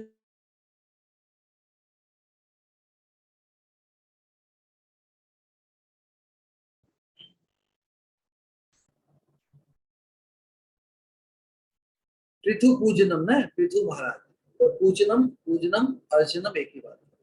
तो पाद सेवन में लक्ष्मी जी हुए और अर्चन में पृथु महाराज। अब वंदनम, वंदन क्या है? तो वंदन भी एक एक प्रकार से अर्चन भक्ति का ही अंग है, अंतर्गत ही है। और लेकिन एक तुलना बताई गई है कि जिस प्रकार कीर्तन और स्मरणांग, स्मरण के अंतर्गत जिस प्रकार कीर्तन, कीर्तन करने से भगवान का स्मरण भी होता है ना। तो जिस प्रकार कीर्तन करने से भगवान का स्मरण भी होता है, फिर भी स्मरण की प्रधानता के कारण स्मरणांग का पृथक वर्णन। ध्यान से समझने का एक प्रतिक्रम। कीर्तन और स्मरण, कीर्तन करने से भगवान का स्मरण होता है, लेकिन स्मरण को एकांतिक करने के लिए, इसकी विशेषता को स्थापित करने के लिए स्मरणांग भक्ति को का पृथक विधान है। उसी प्रकार स्वतंत्र रूप से इससे जो वंदनम है, वंदना की अर्चन, अर्चन भक्ति के अंतर्गत इस वंदना की विशेषता को स्थापित करने के लिए पृथक अंग दिया गया। इस प्रकार कीर्तन करने से भी भगवान का स्मरण तो होता ही है, तो फिर भी स्मरणांग भक्ति की विशेषता बताने के लिए, क्योंकि इसलिए कि प्रारंभिक अवस्था में स्मरण इतना सहज नहीं होता। कीर्तन और श्रवण तो चलता है, धीरे धीरे परिपक्व होता है जब जब भक्ति, तभी स्मरण। उसी प्रकार इस अर्चन के अंतर्गत जो स्तुति करते हैं,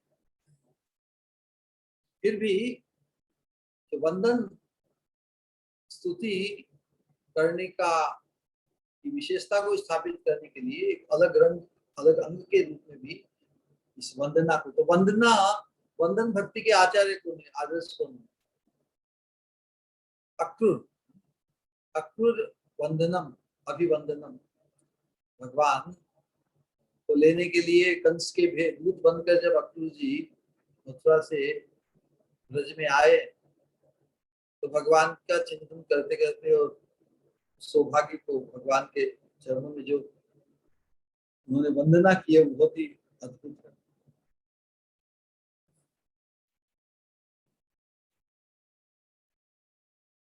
तो फिर वंदन भक्ति के बाद में आती है, तो इस वंदना में जो भाव है वो जो व्यक्त करते हैं, तो वंदन भगवान की, भगवान के बारे में जो अपने अनुभव है उसको व्यक्त करता है, साथ भी भगवान की महिमा का गान करता है। तो वंदना में तो एक आशा है, आशा बंद हो जाती है। एक जो भगवान की वंदना करता है, जिस अभिष्ट को पाने के लिए, जिस सौभाग्य को पाने के लिए वो वंदना करता है,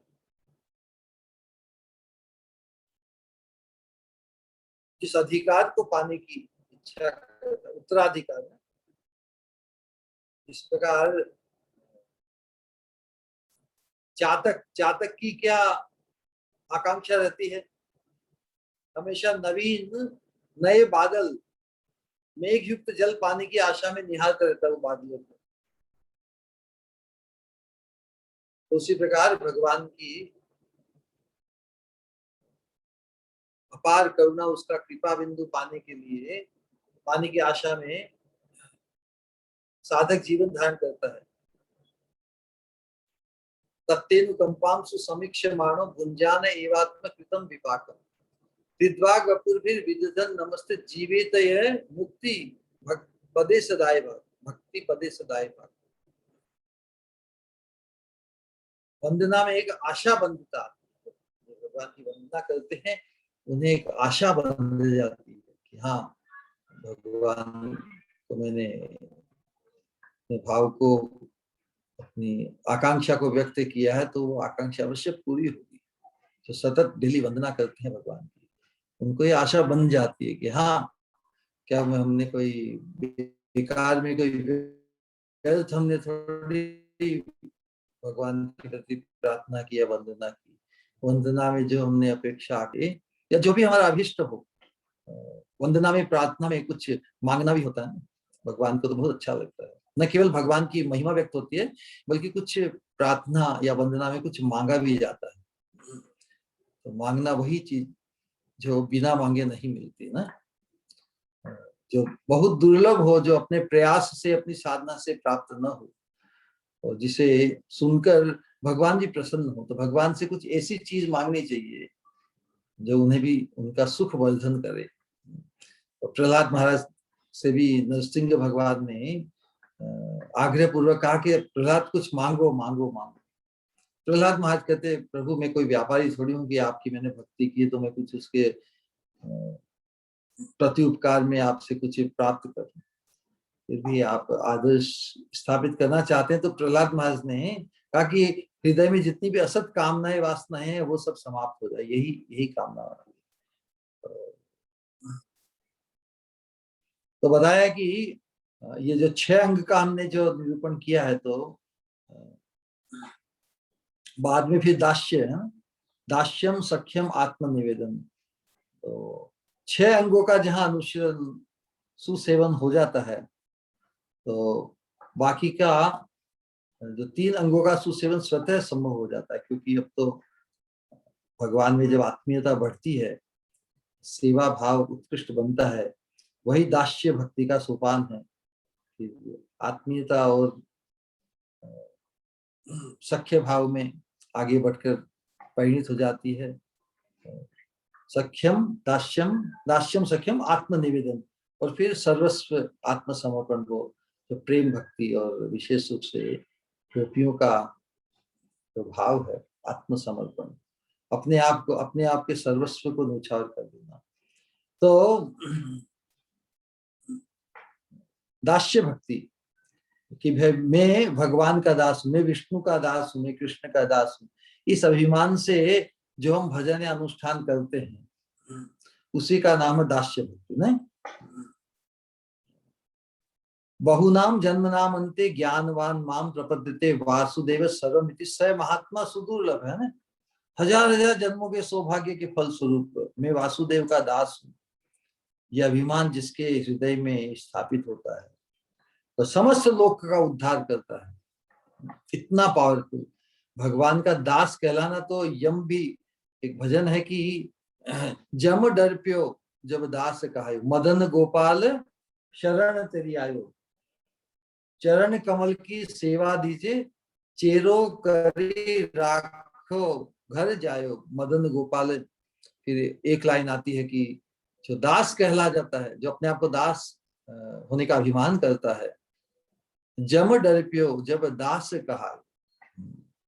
जब भगवान किसी को अपने दास के रूप में स्वीकार करते हैं, वही भाव उसके हृदय में, उसके व्यवहार में, उसकी वाणी में प्रकाशित होता है, तो उससे फिर वो यमलोक या जम डर प्यो, यमराज भी उसके ऊपर उससे सावधान हो जाते हैं। इस प्रकार करने का तात्पर्य है मैं भगवान का दास हूं, केवल ये अभिमान से ही सिद्धि हो जाती है और प्रेम भक्ति की प्राप्ति हो जाती है। मतलब ये सतत अभिमान है, मैं कृष्ण का दास हूं, मैं कृष्ण का दास हूं, यही सर्वस्व सिद्धि प्रेम भक्ति प्राप्त हो जाती है। और इसका निरूपण स्वयं अपने अनुभव से दुर्वासा मुनि ने किया। अम्बरीश महाराज के प्रति उन्होंने जो अत्याचार किया, अम्बरीश महाराज की शुद्ध भक्ति, उनके आचरण में भी उन्होंने दोष देखा, तो उनके ऊपर उनको क्षति पहुंचानी चाहिए ना। उन्होंने एक शक्ति उत्पन्न की, और लेकिन अम्बरीश महाराज का तो कुछ नहीं हुआ, बल्कि भगवान का सुदर्शन ही उनके पीछे, दुर्वासा के पीछे पड़ गया। तो दुर्वासा मुनि ने वास्तव में दास होने का क्या प्रभाव है, दास की क्या शक्ति, कि भगवान भी उसकी रक्षा के लिए कृत संकल्प हो जाते हैं। भगवान ममो भक्त अहम भक्त पराधीन, भगवान अपने भक्त के पराधीन हो जाते हैं, भक्त की रक्षा उनका व्रत संकल्प हो जाता है। तो ये हम देखते हैं। तो जो लोग मैं हरि का दास हूँ इस अभिमान से भजन करते हैं, उनके सर्व साधन और साध्य के बीच क्या फिर बाकी रह जाते क्या? वो भाव में भगवान का दास, इससे अधिक साध्य साधन और कुछ क्या होगा? अपने आप को दास भगवान का मानना। उसके बाद में आती सख्य। तो सख्य क्या है? सखा का क्या भाव है? जो भगवान के हित का विचार करे, भगवान के हित की आकांक्षा जिसके हृदय में हो। दास के हृदय में तो भगवान को, भगवान की आज्ञा का पालन करना, मर्यादा पूर्वक भगवान को जो अनुकूल हो वो आचरण करना इत्यादि, भगवान की सेवा। लेकिन यहाँ पर जो आत्मीयता विशेष सख्य भाव में, भगवान के हित की जो चिंता करे, एक बंधु भाव, उस आकांक्षा से युक्त बंधु भाव का नाम भाव, उसी को सख्य संबंध कहते हैं।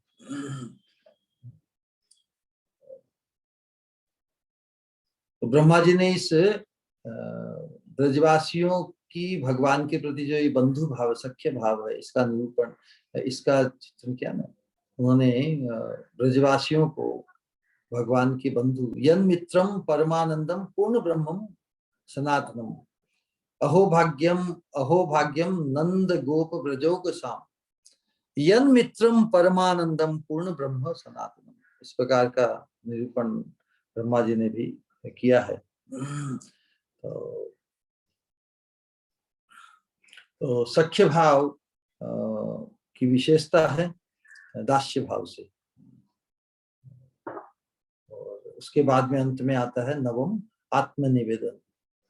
आत्मनिवेदन में दो प्रकार का आत्मनिवेदन शास्त्रों वर्णन होता है। एक तो अपने शरीर का समर्पण है, दूसरा है शुद्ध आत्मा का समर्पण। मतलब समर्पण शब्द का अर्थ ही है कि भगवान को ही दान देना। आत्मसमर्पण, आत्मसमर्पण मतलब जब खुद को ही दान कर दिया, अपने आप को दान कर दिया, तो अपने लिए तो कोई चेष्टा, अपने लिए तो कोई संकल्प बाकी रहा ही नहीं। जब स्वयं को ही हमने न्योछावर कर दिया भगवान के चरणों में, तो फिर अपने लिए कोई अभिष्ट, अपने लिए कोई चेष्टा अलग से स्वतंत्र नहीं। अपना साध्य साधन सभी कुछ भगवान को अर्पित, कर्मणा मनसा वाचा सभी चेष्टाएं भगवान के लिए। तो ये आत्मसमर्पण, जिस प्रकार पशु को बेच दिया जाता है ना, गो विक्रय, गौ माता का जब बेच दिया जाता है, तो फिर गाय किसकी हो जाती है? बेचने के बाद उसको पालने वाला, फिर बेचने वाला क्या उसकी कोई चेष्टा करता है क्या? नहीं। तो उसी प्रकार जो साधक आत्मसमर्पण कर देता है, उसे अपने शरीर, अपने किसी की चीज के लिए चेष्टा भी नहीं करता। कि वो जिनको आत्मसमर्पण कर दिया उनका हो गया, अब उनके पालन की चिंता भी वही करे, खुद के पालन की चिंता भी नहीं रहती। देखते हैं कि जिससे गाय बेची गई है वही उसका मंगल सोचता है कि नहीं? और गाय भी जो उसको खरीद लेता है, उसी का काम करेगी। ये थोड़ी है कि गाय खरीदार के पास आ गई और काम करने बेचने वाले के पास जाएगी, नहीं। जहां पर उसे खड़ा कर दिया, जहां उसका खूंटा गाड़ दिया खरीदार ने, उसी का कार्य करती है। अब बेचने वाले का कोई कार्य नहीं करती वो। उसी प्रकार जो साधक भगवान को आत्मसमर्पण कर देता है, वह अपने देह से उसका शरीर है, शरीर के जितने भी संबंधी है विषय में, उसके विषय में फिर निश्चित हो जाता है। केवल निरंतर भजन सौभाग्य लाभ से धन्य हो जाता है। उसका और कोई दूसरों के प्रति उसका कोई दायित्व नहीं रह जाता। आत्मसमर्पण की इतनी महिमा है। तो उसके बाद में जो समय कितना हुआ है देख लेते एक बार।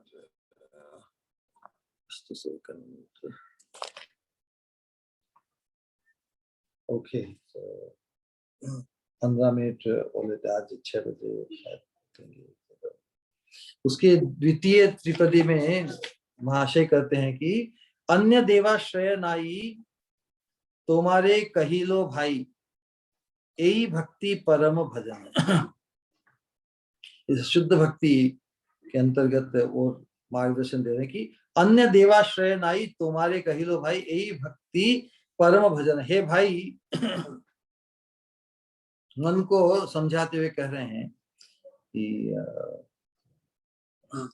ब्रह्मा, शिव, देवी, चंद्र, सूर्य, गणपति, जितने भी है देवता, इंद्र, चंद्र, देवगण, नवग्रह, ये सब देवता की कैटेगरी में आते हैं ना। तो कहें कि देवताओं का आश्रय न लेकर एकमात्र श्री गोविंद के पाद पद्मों का, भगवान श्री कृष्ण के पाद पद्मों का आश्रय में नवधा भक्ति का सेवन करना, नवधा भक्ति के अंगों में जो भी हमारे अनुकूल हो, समय अवस्था सापेक्ष जिस भी अंग का के द्वारा हम भगवान का अनुशीलन करते हैं, तो उससे उसका विधान दिया है।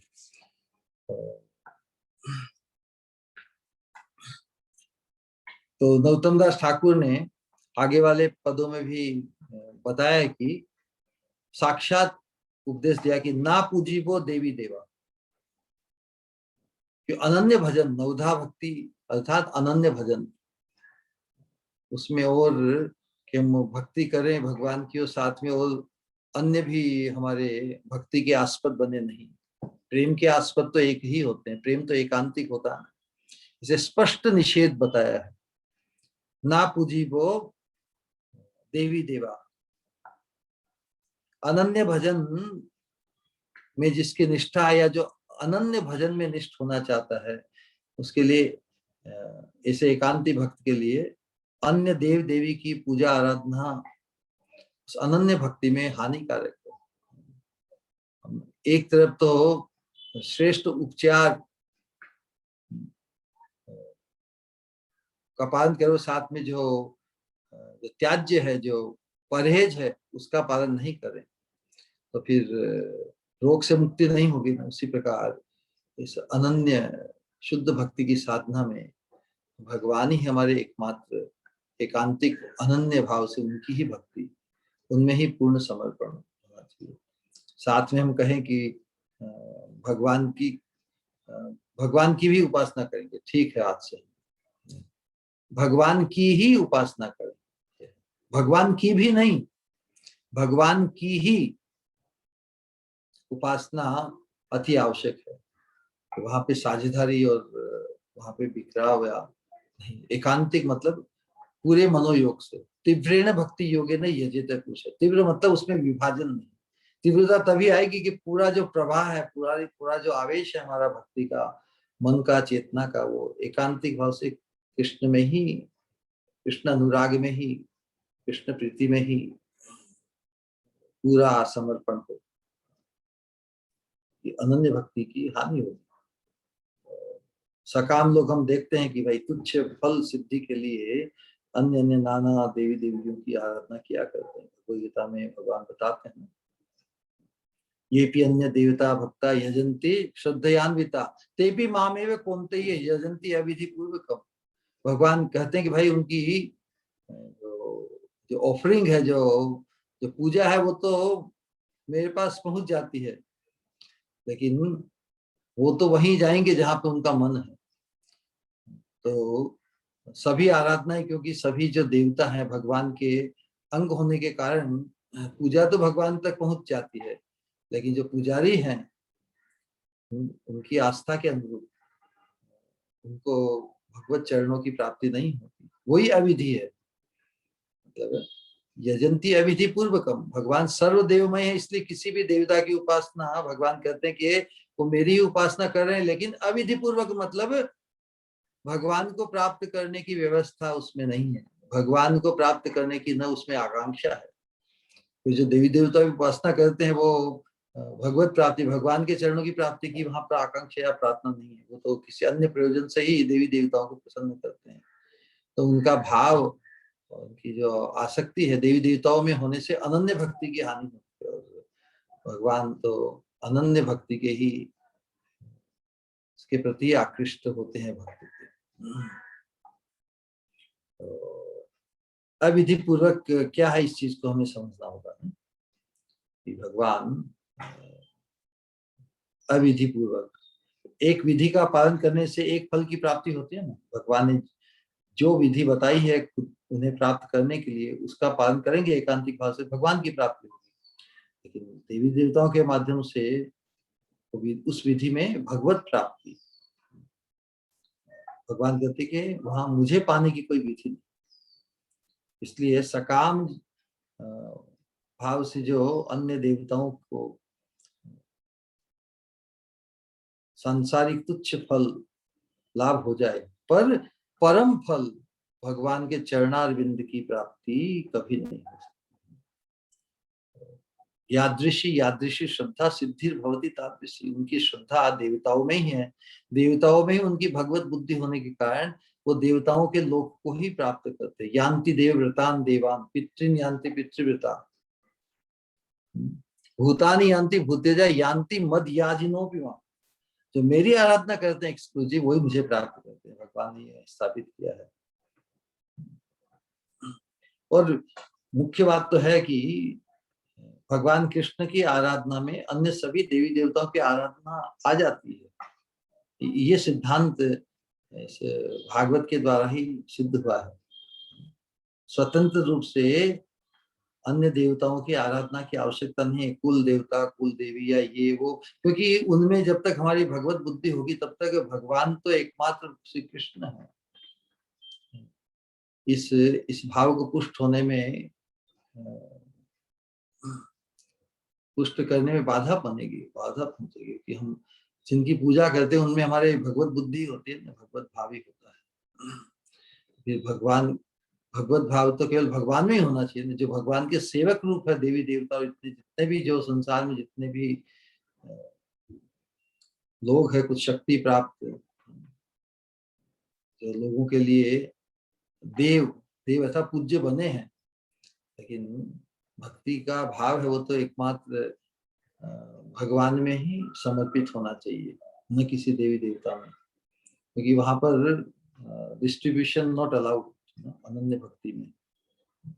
भागवत में कहा कि यथा तरोर मूल निषेचन तृप्यन्ति तत्स्कंद भुजोपशाखा प्राणोपहाराच यथेन्द्रियाणाम तथैव सर्वार्हणम अच्युतिज्या। ये बहुत फेमस श्लोक है। इसमें दो उदाहरण दिए हुए हैं इस अनन्या भक्ति को तो लॉजिकली समझाने के लिए, कि जिस प्रकार वृक्ष की मूल में जड़ में पानी सिंचन करने से वृक्ष के तने डालियों पत्तों फूलों सभी को पोषण मिल जाता है ना, उनको अलग अलग देने की जरूरत नहीं पड़ती। यथा तरोर मूल निषेचन तृप्यन्ति तत्स्कंद भुजोपशाखा। तो कोई व्यक्ति कहे ठीक है, वो हम बहुत बार समझाने के लिए कहते हैं कि एक व्यक्ति जो पेड़ सूखे होते हैं उन सूखे पेड़ों को जल छिड़कता है उनके डालियों पर तनों पर इत्यादि, वो तो अच्छा ही कार्य करता है, उसका इंटेंशन अच्छा है कि भाई वृक्ष को जो सूख रहे हैं उनको पानी पिलाना, लेकिन वृक्ष के ऊपर छिड़काव करने से तो वृक्ष हरित नहीं होंगे, खिलेंगे नहीं। तो एक बुद्धि, मैं देख रहा हूँ कि तू बहुत दिनों से पेड़ पे छिड़काव कर रहा है, तू चाहता है कि पेड़ हरा भरा हो जाए, लेकिन इसकी पद्धति है कि पानी को नीचे गिराओ। तो व्यक्ति प्रारंभ में प्रतिकार कर सकता है कि सूख तो रहे पेड़ डालियां तने इत्यादि, और तुम बोल रहे पानी को नीचे गिराओ जड़ में। हाँ भाई, इसकी पद्धति है, तुम तो जो कार्य चाहते हो ना उस काम में तुम सफल हो जाओगे, ऐसा तो व्यक्ति किसी व्यक्ति को बुद्धिमान मानते हुए उसकी आज्ञा उसके मार्गदर्शन का पालन करता है और जड़ में यदि पानी डालता है तो फिर कुछ दिनों में ही जड़ हरा भरा हो जाता है। तो काम तो वास्तव में जड़ में डाला हुआ पानी ही आया ना, वही उसकी पद्धति है। लेकिन कोई व्यक्ति शौक से यदि फिर भी डालों पर पत्तियों पे डाले ऐसा मान ले कि हाँ देखो मैं इनको पानी पिला रहा हूँ, डालियों को और तनों को पत्तियों को, तो ये हरी भरी हो रही है, ऐसा मान लेता है अज्ञान के कारण। इसलिए शायद वो दोनों ही काम चालू रखता है, लेकिन दोनों काम नहीं करने चाहिए। जब जड़ में पानी डाल रहे हैं तो और कहीं डालने की आवश्यकता है, लेकिन उसको समझ में नहीं आता। उसको समझाने के लिए फिर दूसरा उदाहरण दिया जाए, प्राणोपहाराच यथेन्द्रियाणाम। प्राण का जो आधार है पेट, प्राणोपहाराच यथेन्द्रियाणाम, जिस प्रकार पेट में भोजन पहुंचाने से सभी अंगों की पुष्टि, सभी अंगों को भोजन या पुष्टि, भोजन से जो पुष्टि होनी हो जाती है, हाथ, नाक, कान, आंख, नाक, जितनी भी इंद्रियां हैं उनको पुष्टि मिल जाती है पेट में भोजन डालने से। तो कोई कहे कि इसमें इसमें गलत क्या है, हम कृष्ण की आराधना करते हैं और साथ में देवी देवताओं की भी आराधना करते हैं, इसमें गलत क्या है, इसमें दोष क्या है? तो इस दोष को यहाँ पे बताया है कि जब पेट में भोजन देने से सभी की पुष्टि हो जाती है, तो पेट में देने के साथ साथ यदि हम गरम गरम दाल आंख में, आंख को पिलाएं, आंख देखती है ना कि सब ये पेट और मुंह खा जाते हैं, मुझे तो कब नहीं। तो आंख में यदि हम गरम दाल या कोई और दूसरी वस्तु डालें तो क्या हो जाएगा, अंधापन आ जाएगा। कान में, कान में यदि हम कान तो श्रवण करता है ना कितना अच्छा भोजन और कितना अच्छा रस बना है, तो यदि कान में यदि कुछ वस्तु डाली जाए तो बहरापन हो जाएगा हमें। और फिर सुगंध तो लेता है नाक, नाक इंसिस्ट करे कि मुझे भी कब आस्वादन मिलेगा, और नाक में यदि चीज ठूस दी जाए कोई भी वस्तु तो फिर तो अंतिम गति को प्राप्त हो जाएगा वो। तो दोष आता है ना, हानि, लाभ होने के बदले हानि हो जाती है। जो जिसका कार्य है, जब एक ही साधे सब सदे, सब साधे सब जाए, वास्तव में पेट को आहार देने से सभी की सिद्धि हो जाती है, और हम सबको खिलाने जाएंगे तो सभी नष्ट हो जाएंगे। तो उस दृष्टिकोण से कि अलग से हमें जब एक से ही सब सिद्ध हो जाता है, तो उसी प्रकार भगवान श्री कृष्ण की आराधना से ही अन्य अन्य देव देवियों की यथार्थ परिस्थिति हो जाती है। पृथक रूप से उनकी आराधना की कोई आवश्यकता नहीं रहती, उससे भक्त की, अनन्य भक्ति की नहीं तो हानि हो जाती है। भक्ति में अनन्यता, अनन्यता तो होनी ही आवश्यक है। तो उस दृष्टिकोण से हम देखते हैं कि नरोत्तम दास ठाकुर ने आज के श्लोक में साधु संग कृष्ण सेवा, ना पूजी वो देवी देवा, यही भक्ति परम कारण। तो ये समझाते हुए हमें बहुत उत्साहित किया है, और हम इस दिव्य उपदेश को से उत्साहित होकर हमारे जीवन में, हमारे संपर्क में जो भी लोग आए उन्हें भी अनन्य भक्ति के सोपान में साधु संग कृष्ण सेवा, नाप जीवो देवी देवा, इस प्रकार उसको हमें आगे ले जाना है। तो आज हम यहीं पर कथा को विश्राम देते हैं। तो 5 मिनट रह गए हैं 6 बजे, और उसके बाद में हमें कुछ एक जगह और जाना है। तो किसी का कोई प्रश्न हो शीघ्र तो उसको ले सकते हैं।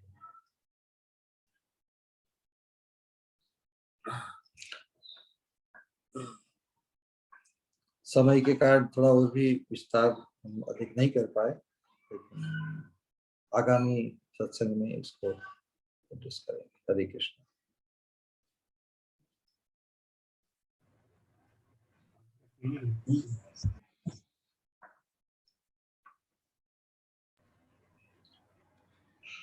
प्रणाम श्री गुरु। हरे कृष्ण।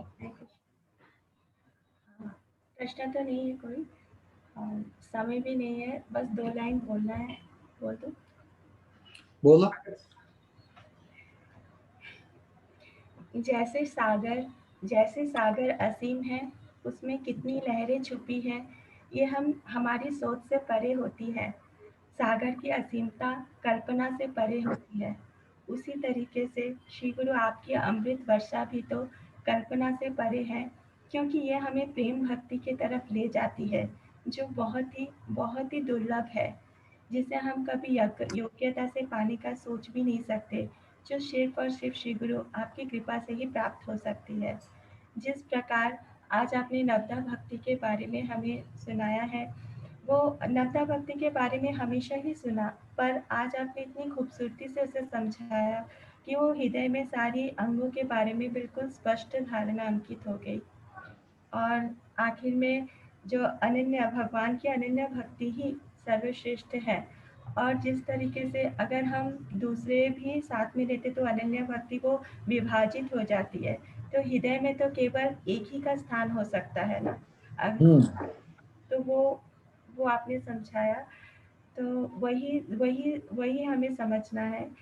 That's it. एंड और कहने को तो बहुत कुछ है, पर शब्द नहीं है। आपका कोटि कोटि तो हमारा प्रश्न है, दास्य भक्ति के आदर्श कौन है? हनुमान जी। Very good. और सख्य भक्ति के? अर्जुन। Very good. और आत्मनिवेदन के? गोपियाँ। हैं? नहीं, अम्बरीश महाराज नहीं। I don't know. आत्मनिर्भर बलि महाराज। Very good.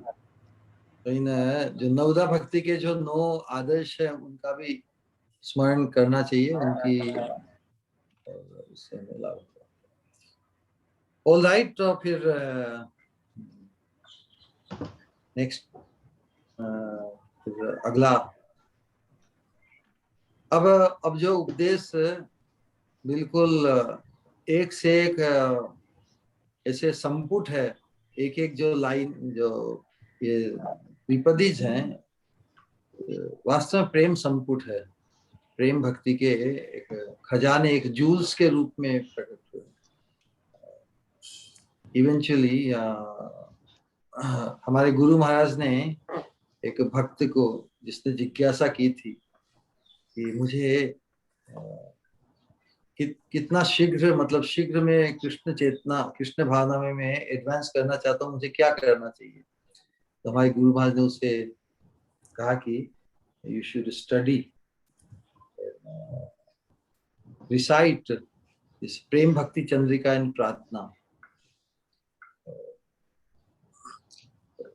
उनसे ये सुनकर, हमें तो डायरेक्ट गुरु महाराज ने नहीं कहा, कभी ऐसा संजोग नहीं बना, लेकिन उनके शब्दों को हमने जिस प्रसंग में विशेष रूप से संन्यास दीक्षा के पहले उन भक्त ने हमें ये बात बताई थी, उनका जो गुरु महाराज के साथ संवाद हुआ, उसको हमने जैसे गुरु महाराज की ही इच्छा को मानते हुए पिछले 3-4 वर्षों से प्रेम भक्ति चंद्रिमा का अनुशीलन करने का प्रयास कर रहे हैं। पहले भी 25 वर्ष पहले भी हमारे, लेकिन उस समय हम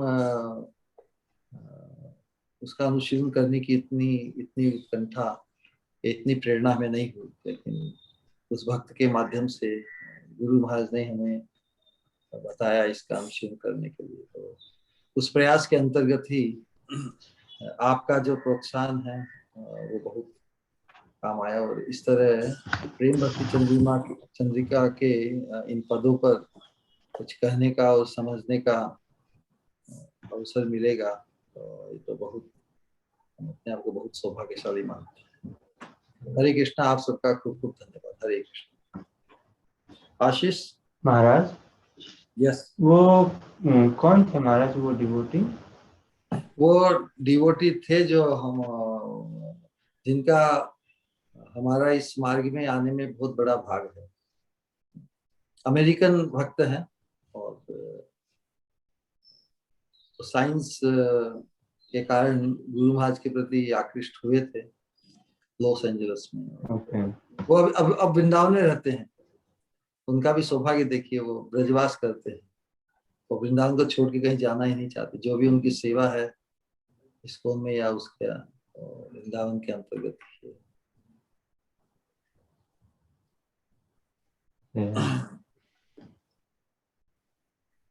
हरे कृष्ण। बहुत बहुत धन्यवाद महाराज। महाराज, वी आर जस्ट वंडरिंग, ये 6:30 बजे प्रवचन, हम भी उससे लाभान्वित हो पाएंगे क्या महाराज? अगर देख लेते हैं, मैं प्रैक्टिकल होगा। जूम पे इन्फॉर्म करवा दूंगा पॉसिबल। जूम तो यही रहेगा ना अपना, यही जी। या 6:30 के पहले जो मैसेज उसके आसपास हम दे देंगे, उनको कहेंगे जूम पे यदि होता है तो सभी लाभ लेंगे। बहुत बहुत धन्यवाद महाराज। यस महाराज। हरे कृष्ण कृष्ण कृष्ण हरे हरे, हरे राम राम राम हरे हरे, हरे कृष्ण कृष्ण कृष्ण हरे हरे, हरे राम राम राम हरे कृष्ण हरे हरे, राम हरे राम राम हरे हरे।